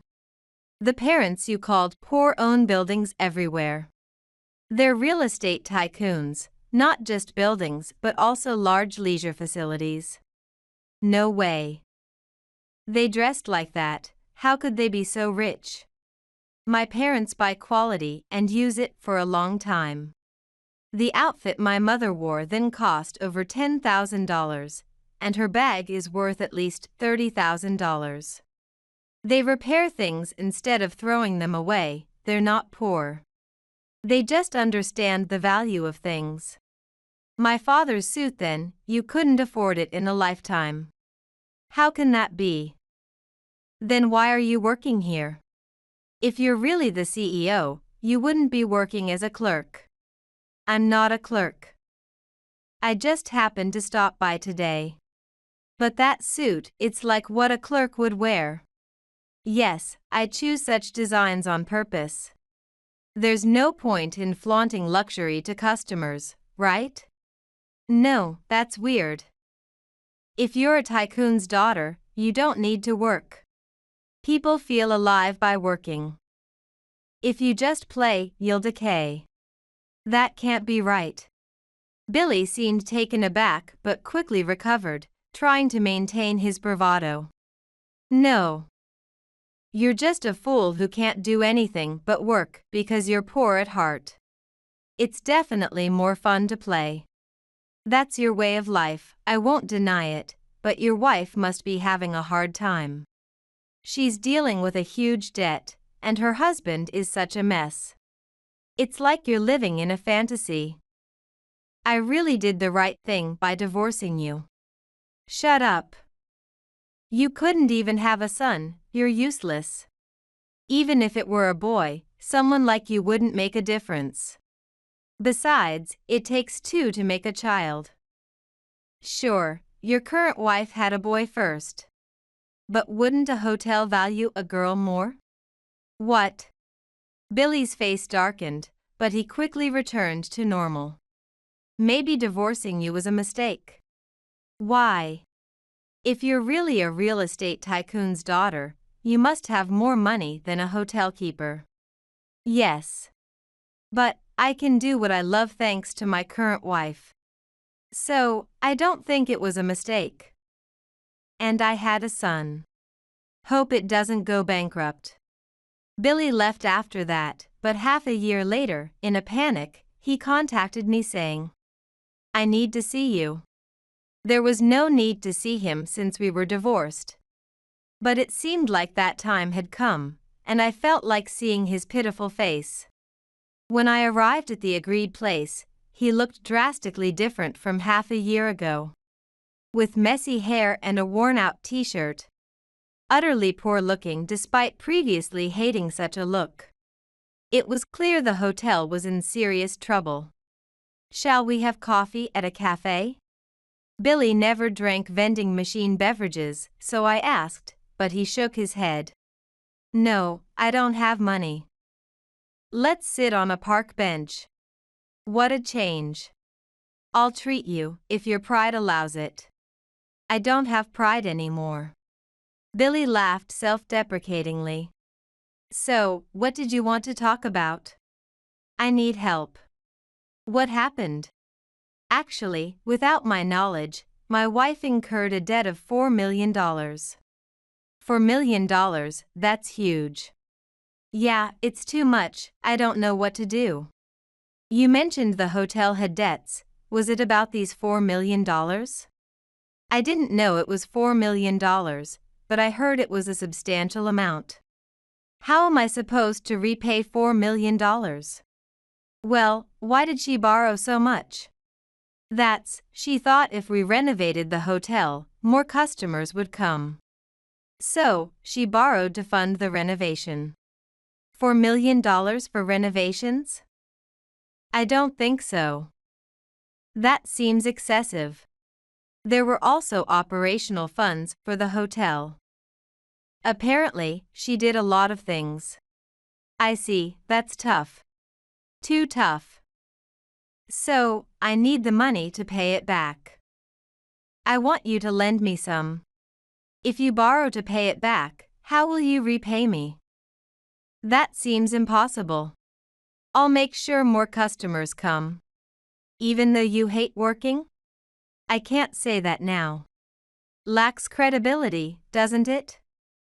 I can't imagine you working, and even if you did, I can't see someone with no experience like you managing it. I have no choice but to try. Just having motivation isn't enough to run a business. I know that. But I still have to do it. Sounds like a philosophy of grit. But that alone won't solve anything. You know that, especially since you lack grit. I'm sure I can manage if I get motivated. What if you're motivated and it still doesn't work? I said I'll manage it. You're being persistent. Of course, I am. You're talking about borrowing $4 million. How can I not be persistent? Besides, I can't lend money without collateral. I am the collateral. You say that with so much confidence, but you're literally worthless. Fine. I'll put up the hotel as collateral. I think the hotel is already collateral for the existing loans. Oh, right. Who's the guarantor for these $4 million? Huh? Guarantor? There must be one for such a large loan. It's my wife. How can the borrower be her own guarantor? You should really check into it. Why? There's no need to check. I give up. You really have no sense of crisis. I contacted my team to check on the guarantor for the $4 million, and as expected, it was Billy. That's ridiculous. I thought so. But I didn't know. Didn't you sign something? Billy thought for a moment, then realized. When I was drunk, she had me sign some papers. And you signed them without checking? Yeah, I was drunk and it was so troublesome. I was very sleepy. That must have been the guarantor document. She tricked me into being the guarantor? Well, you are a couple. It's more about your lack of awareness than being tricked. What should I do now? Being a guarantor means I'm responsible, right? Yes, now it's not just someone else's problem anymore. If your wife can't pay, the debt comes to you. How did it come to this? I can't just hang around anymore. That's where you're wrong? You shouldn't be just hanging around at this stage anyway. Maybe she took the $4 million loan because you were just fooling around. What do you mean? If you had been supportive as a husband, this might not have happened. Seriously. Billy was scratching his head, overwhelmed by the situation. But it was his fault for neglecting his responsibilities while playing around. That hotel. It's been a while since the loan. But the number of customers hasn't increased, right? Is that so? Your wife might disappear soon. Why? There's $4 million in debt? That's why. She's probably at her limit. If she disappears, the $4 million debt falls to you. The guarantor, and she and the child can be free. If it's to protect her child, she might do just that. I'm going home. Take care. Billy hurried back to the hotel, but when he returned, his wife and child were gone. Only a note was left, which read, "Please take care of the $4 million." After seeing the note, Billy immediately contacted me. "Megan, what should I do?" "What do I do now?" "Oh, what happened?" "Just like you said, she's gone with the child." "I see. What should I do now?" "Looks like you'll have to pay." "That's impossible, you know it." "Come on, help me out. You can handle $4 million easily, right?" "Yes, I can manage that amount." "I knew it. Please, help me out." "I'm not going to help you." "I don't even want to." "Why not?" "Think about it. What did you say when I didn't get pregnant?" "You blamed everything on me." "And what about when our daughter was born? Remember, you said a girl was unnecessary even though you were her father. To top it off, during a cold winter, you forced us into a corner of the hallway with only one blanket. Even thinking about it now makes me furious. For your family, our daughter got pneumonia. On the day of her discharge, you, without any money, thrust divorce papers at me and demanded I pay the hospital bills. You were worse than a demon. That's irrelevant now." "Irrelevant? Do you think so? Do you know how delighted I am to see you drowning in debt? Seeing you suffer and panic gives me such pleasure." "Huh, but you were worried about me, researching and..." "That wasn't for you. It was for me. It's more interesting if you are the guarantor, so I checked." I never intended to help you. After being ridiculed and our child suffering because of you, I won't feel relieved until I see your family fall into hell." "Don't say that. That $4 million, there's no way you can handle it alone, right?" "Of course not. Why don't you ask your parents? Or maybe take out life insurance?" "There are ways." "You're still on my side, right? You're suggesting these solutions." "No. I'm merely guiding you to hell, along with your parents. And I've decided to sue for compensation. Plus, child support. $500 a month until she graduates from university. Pay it all at once." "That's impossible." "Oh, come on, what's $200,000 more on top of $4 million? Why now? You can claim compensation for 3 years after discovering infidelity. If you hadn't blabbed about it, I wouldn't have known." "Silly man. Please talk to a lawyer." "It's impossible." "This is absolutely impossible.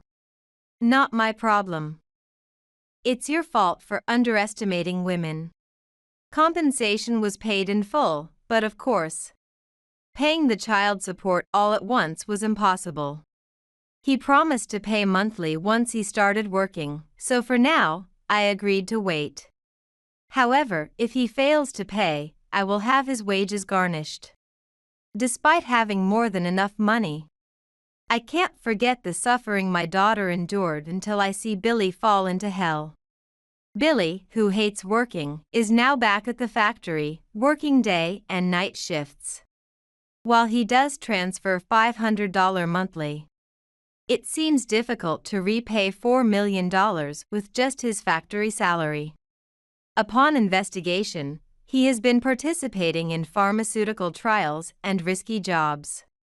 No matter how hard he tries, it's impossible to pay it off.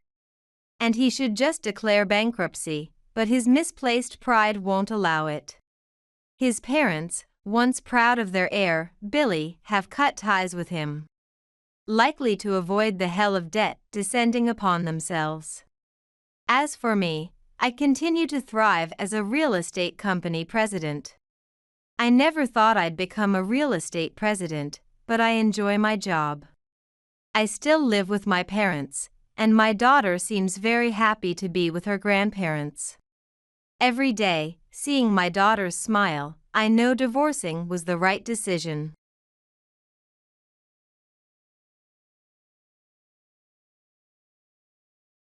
You're poor and alone, so sad. My husband's parents are wealthy, with assets worth $3 million. Too bad, all of it went to me, sis. Too bad for you, my sister, Sarah said with a triumphant look. She probably thinks I'm a loser. Congratulations. That's all I said before I quickly left the scene. My name is Anna. I'm currently 34 years old.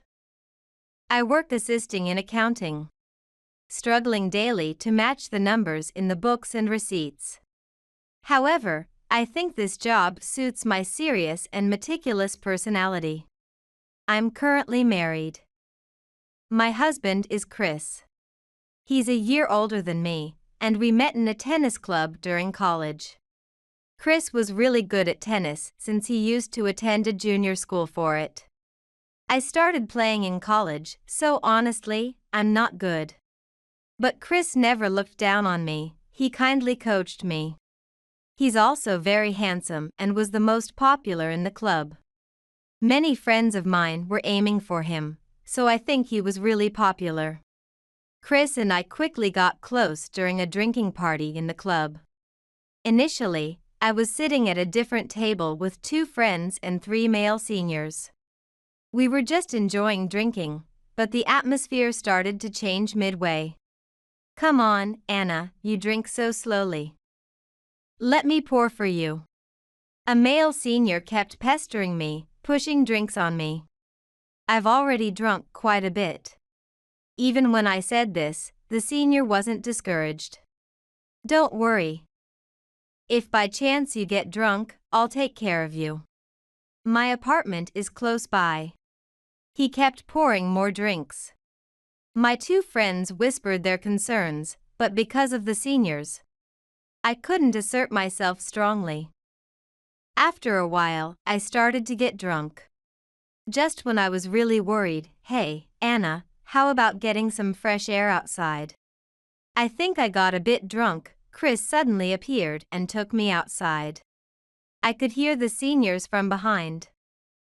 Chris is being unfair. Are you okay? Chris then offered me some water he bought from a vending machine next to the bar. Thank you. I think I drank a bit too much. I smiled weakly in response. I was genuinely happy that Chris cared and took me out. But I felt a bit regretful that I couldn't handle the situation myself. Maybe sensing my mixed feelings, Chris said. Those guys aren't bad, but it seems they got a bit carried away. Let's go home for today. I'll take you. Then, he took my arm and escorted me home. From there, Chris and I quickly became close. That day, after Chris took me home, I realized our houses were surprisingly close. What I also found out in our conversations was that Chris's family was the wealthiest around here.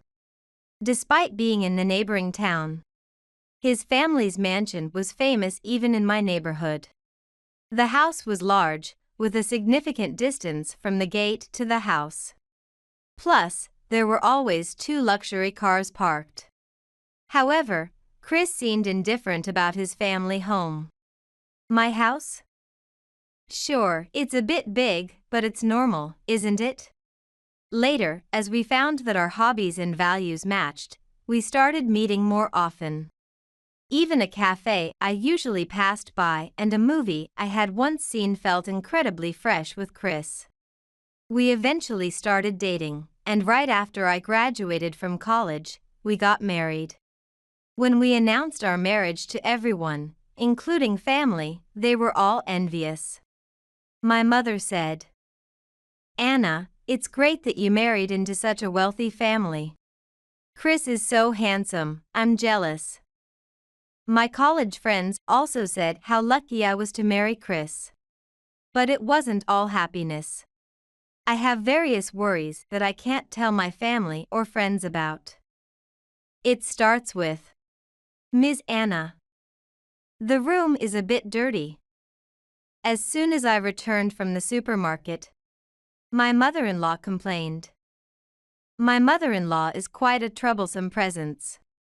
I moved into Chris's family home as soon as we got married. That's when I started living with them, and the trouble began. From the time we announced our marriage. Chris, are you sure about this person? Are you not settling? My mother-in-law opposed the marriage. At that time, my father-in-law was just like air. Honestly, I was quite confused, but my desire to marry Chris was strong. Therefore, I will work hard to become a woman worthy of Chris. Please allow our marriage. Chris also supported me. Mom, this is Maya and Anna's marriage. Anna says she'll work hard. Eventually, albeit reluctantly, my mother-in-law permitted our marriage. But living together proved to be quite difficult. I had to follow my mother-in-law's schedule from morning till night.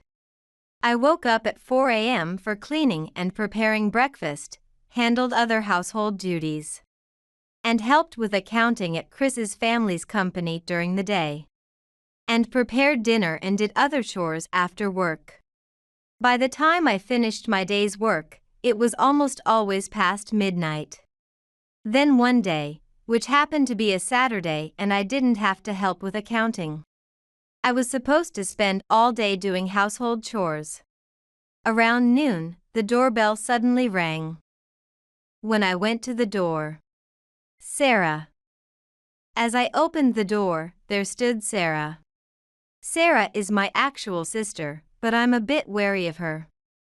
The reason is her habit of saying, "Everything that's yours is mine, so give it to me." Because of this, even the bicycle my parents bought for me on my birthday, when I was in elementary school, ended up being given to Sarah. Sarah would cry and scream until I gave her what she wanted. And I ended up having to give her many things. That's why I was quite cautious around Sarah. I didn't tell you I was married. I deliberately did not inform Sarah about my marriage. I even asked our parents to keep it a secret. I heard it from the neighborhood aunt. Why did you keep it a secret from me? It's embarrassing. It seems that I didn't keep the neighbors quiet either, and that's how it got out. So, what do you want? I asked Sarah indifferently. I just came for your wedding celebration. So, I'll be coming in. Excuse me. With that, Sarah slipped past me and entered the house. I hurriedly followed her and found that she was already greeting Chris and others in the living room. Nice to meet you. I am Sarah, her sister. Sarah said with a bright smile. You have such a cute sister, Anna. What do you do for work? My mother-in-law was unusually pleasant, almost as if her usual attitude towards me was a lie. Sarah looks neat and pretty. In contrast, I am good in the general sense, but I seem inferior compared to Sarah. That's why my mother-in-law, who likes pretty appearances, responded to Sarah with a smile. I'm currently assisting as a tax accountant. I've just started not long ago. Sarah answered modestly, with a reserved smile. As soon as she heard that response, my mother-in-law's eyes lit up. Well, Sarah, you're working as a tax assistant? That's impressive. Right, Chris. Sarah is wonderful, isn't she? My mother-in-law was talking to Chris. Indeed, Sarah is very cute. Since she's Anna's sister, she's my sister too. She's always welcome here.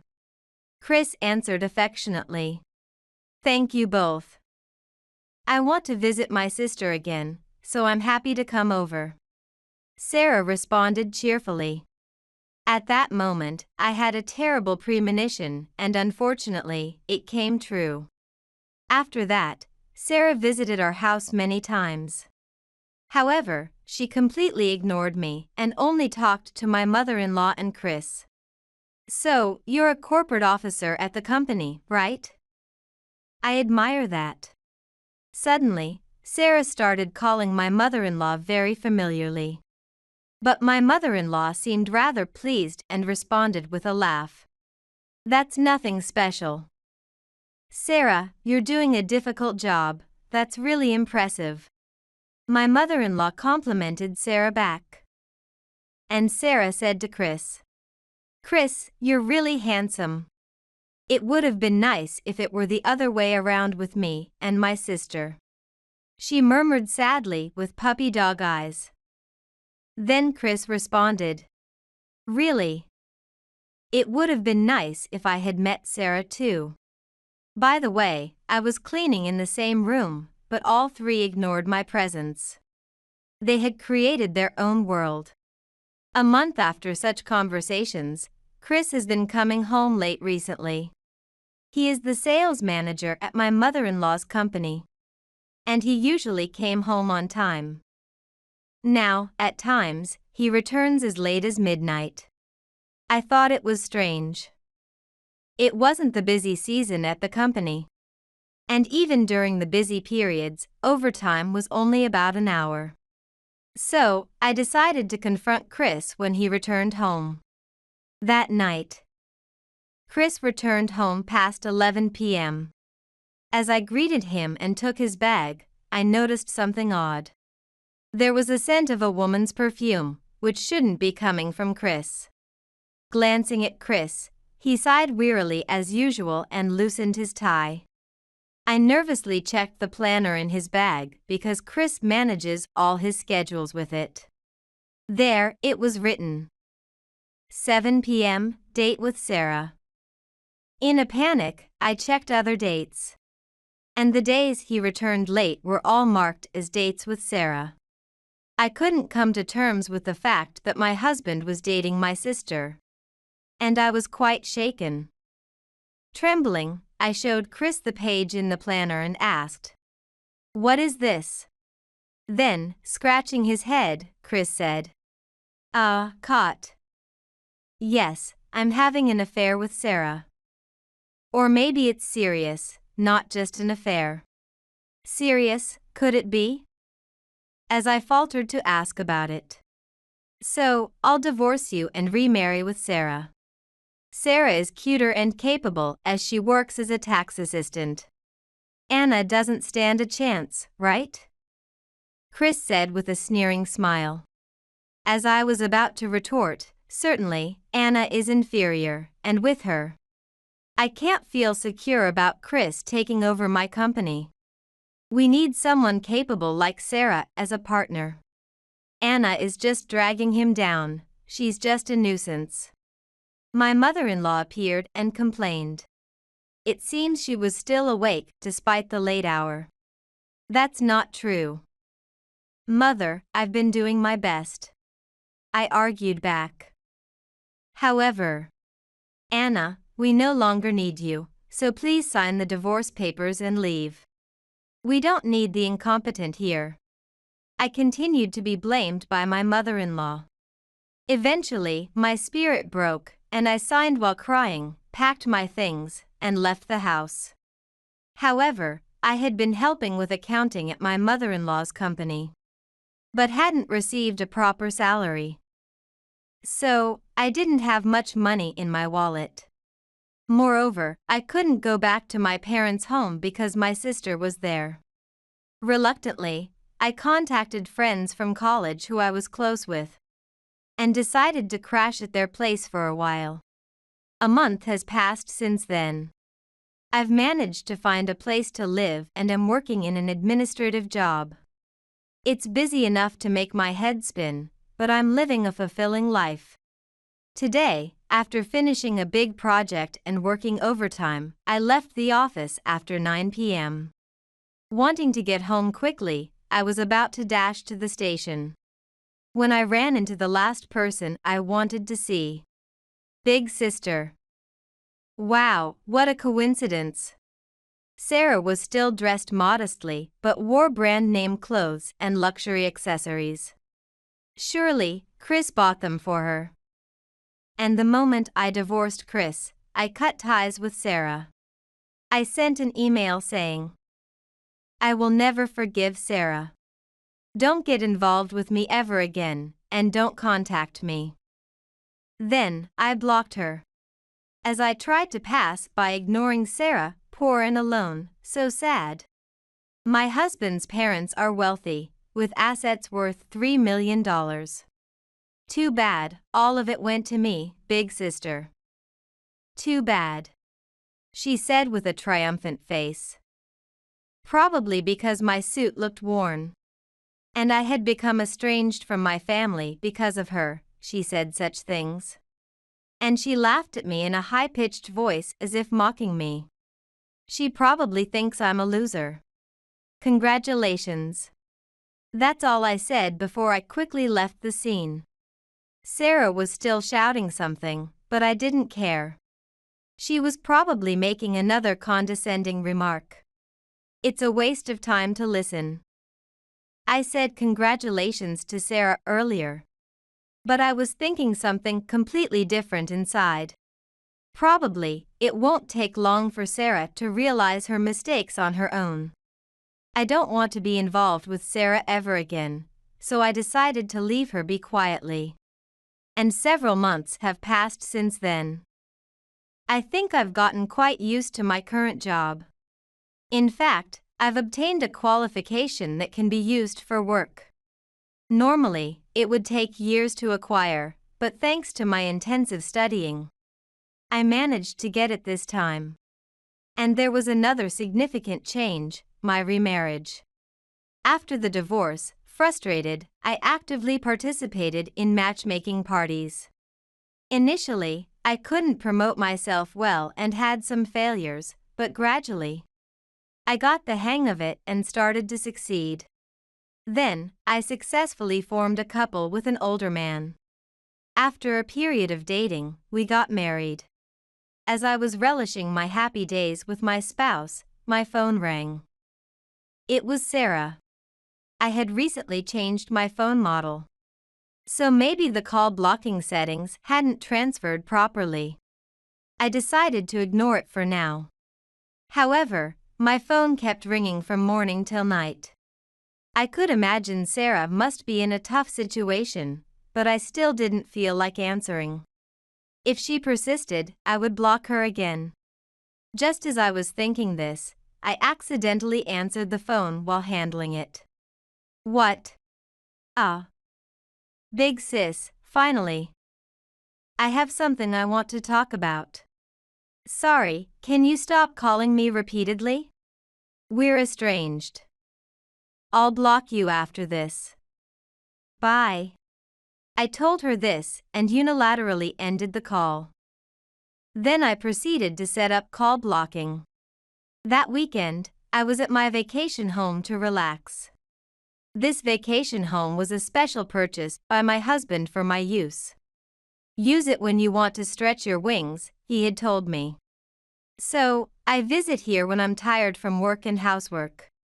The home is slightly larger than an average house and quite satisfying. It has an ocean view, and just listening to the waves calms my mind. I also got to do the interior decoration to my liking, which I really enjoy. While I was relaxing at the vacation home, suddenly the doorbell rang. Who could it be in such a place? I wondered as I went to answer. It was Sarah. Huh? Sarah? How did you find this place? I was surprised by the unexpected visitor. I hadn't told even our parents about this vacation home. There shouldn't be a way for Sarah to know. I hired a detective to investigate. You blocked my calls. Sarah seemed quite angry. Her eyes were glaring, which was a bit scary. So? Why go to the trouble of hiring a detective to come to my vacation home? I asked Sarah straightforwardly. You lied, Sarah said, glaring at me. What are you talking about? I couldn't help but laugh as I asked. I knew too well what was coming next, and it amused me. Chris's parents being wealthy with $3 million in assets was a lie, right? Sure, Chris's house is big and the land is vast. So maybe it was worth about $3 million when it was built, but not now. The bath is broken, and wallpaper is peeling off in areas where guests don't come. Isn't Chris's family actually quite poor? Sarah shouted, somewhat panicking. Yes, Chris's family was poor despite appearances. Both his mother and Chris were pretentious, only trying to look good where others could see. The 2 luxury cars parked at their house were actually broken, not drivable. And the house was falling apart everywhere. That's why I had to do cleaning and other housework while helping at Chris's company. Well, Chris's family doesn't have cash. I nodded. Then Sarah continued. Plus, the company run by your mother-in-law is deeply in debt, right? It could go bankrupt at any moment. I saw the company's financial statements, and they were terrible. Indeed, the company my mother-in-law managed was significantly in the red every term. They had incurred a substantial amount of debt, totaling millions. And even selling Chris's family home wouldn't cover the debt. I saw the financial statements. Yeah, it's in the red. It's actually a wonder it hasn't gone bankrupt yet. I agreed, and then. Also, from your mother-in-law. Sarah, you're a tax assistant, right? Our previous tax accountant terminated the contract, so you handle everything now. Also, find lenders because the company can't run. And somehow manage our deficits, she said. I was only doing a tax assistant's job, and I don't even have a tax accountant's qualification. Besides, I quit the tax office soon, so I don't have specialized knowledge. Sarah screamed, becoming panicky. Ultimately, this was why my mother-in-law and Chris had been kind to Sarah. They probably wanted to push the company's failing management onto her. Maybe they thought they could persuade Sarah, who was inexperienced, to somehow manage it. The company's management was indeed in a dire situation. The tax accountant I was dealing with just before I quit had said, with such a management state, the company should be shut down. Normally, it would have collapsed long ago. The business had continued only because of my mother-in-law's pride.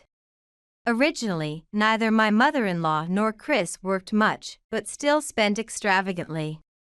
Even when the tax accountant pointed this out, they didn't try to correct it. That's why all loans from megabanks to local banks had been declined. It was too late to do anything now. So what do you expect me to do? I asked with a sigh, wanting to end the conversation quickly. I'm giving Chris back to you, sis. I don't need him anymore. You loved Chris originally, right? Sarah told me. I don't need him. Actually, I'm already remarried. If you hired a detective, you should know that. I declined calmly. Then Sarah got defensive and screamed. Your new husband runs a tax accountant firm, right? So he's not just a manager. Plus, he bought you such a vacation home. So he must be pretty wealthy, huh? Give me some. She began stamping her feet. Clearly, she was upset that I was living happily. No way. You took Chris without realizing his family was poor, right? And you're still not divorced from him, are you? You better head back instead of wasting time here. I immediately rejected Sarah's request. I couldn't let myself be taken advantage of again and again. By the way, going to my husband's place would be pointless. I've instructed his secretary not to let Sarah through. You won't even get a chance to meet him. I had already explained everything to my husband. Of course, he was angry and promised not to meet Sarah. So there's absolutely no chance of any chaos like before. What should I do now? Sarah looked at me with pleading eyes, her shoulders slumping. She must be feeling desperate about the future. Sorry for you. Anyway, I'm happy, so I don't care. Bye. With that, I closed the door and locked it. Sarah rang the bell several times and banged on the door, which was annoying. So I called the police to have her removed. I hope to never see her again. 6 months have passed since then. Eventually, my mother-in-law's company went bankrupt. The company's management was beyond repair, so it was inevitable. Also, Chris's family home was put up as collateral. And the other day when I happened to pass by, it was marked for sale. It seems the Chris family has lost their home. And now, I started receiving calls and texts from Sarah, Chris, and my mother-in-law. From Sarah. Mother-in-law and Chris don't work at all. They don't do any housework. My father-in-law even ran away and is missing. I can't take care of both of them on my meager salary. She always emailed complaints like this. My mother-in-law and Chris were always lazy. Just relaxing and snacking while I did all the accounting work next to them. They probably won't change. From Chris. Please, can we start over? I heard from Sarah that Anna is living quite comfortably now. I'm being pressed to pay back the debts with Mom. Can you help us out somehow? He keeps sending such messages even though I've blocked his calls. My mother-in-law also. Anna, I'm really sorry for everything. It was all my fault. Now I'm living in a rundown apartment that Sarah rented. And it's really tough living in one room with 3 people. We can barely eat properly, and some nights we only have bean sprouts for dinner. Please, won't you at least take care of me? We're family, after all. She keeps sending such messages. It almost feels refreshing to get these messages. To all of them, I respond. I don't know you. You are strangers, so please do not contact me ever again. I'm living happily. I'm really glad I got divorced. Goodbye. They are all strangers now, and I'll have nothing to do with them from now on. I've changed my phone number, so I shouldn't receive any more contacts. Another 6 months have passed. Recently, I've started interacting with my parents again. They've cut ties with Sarah because she repeatedly asked them for money.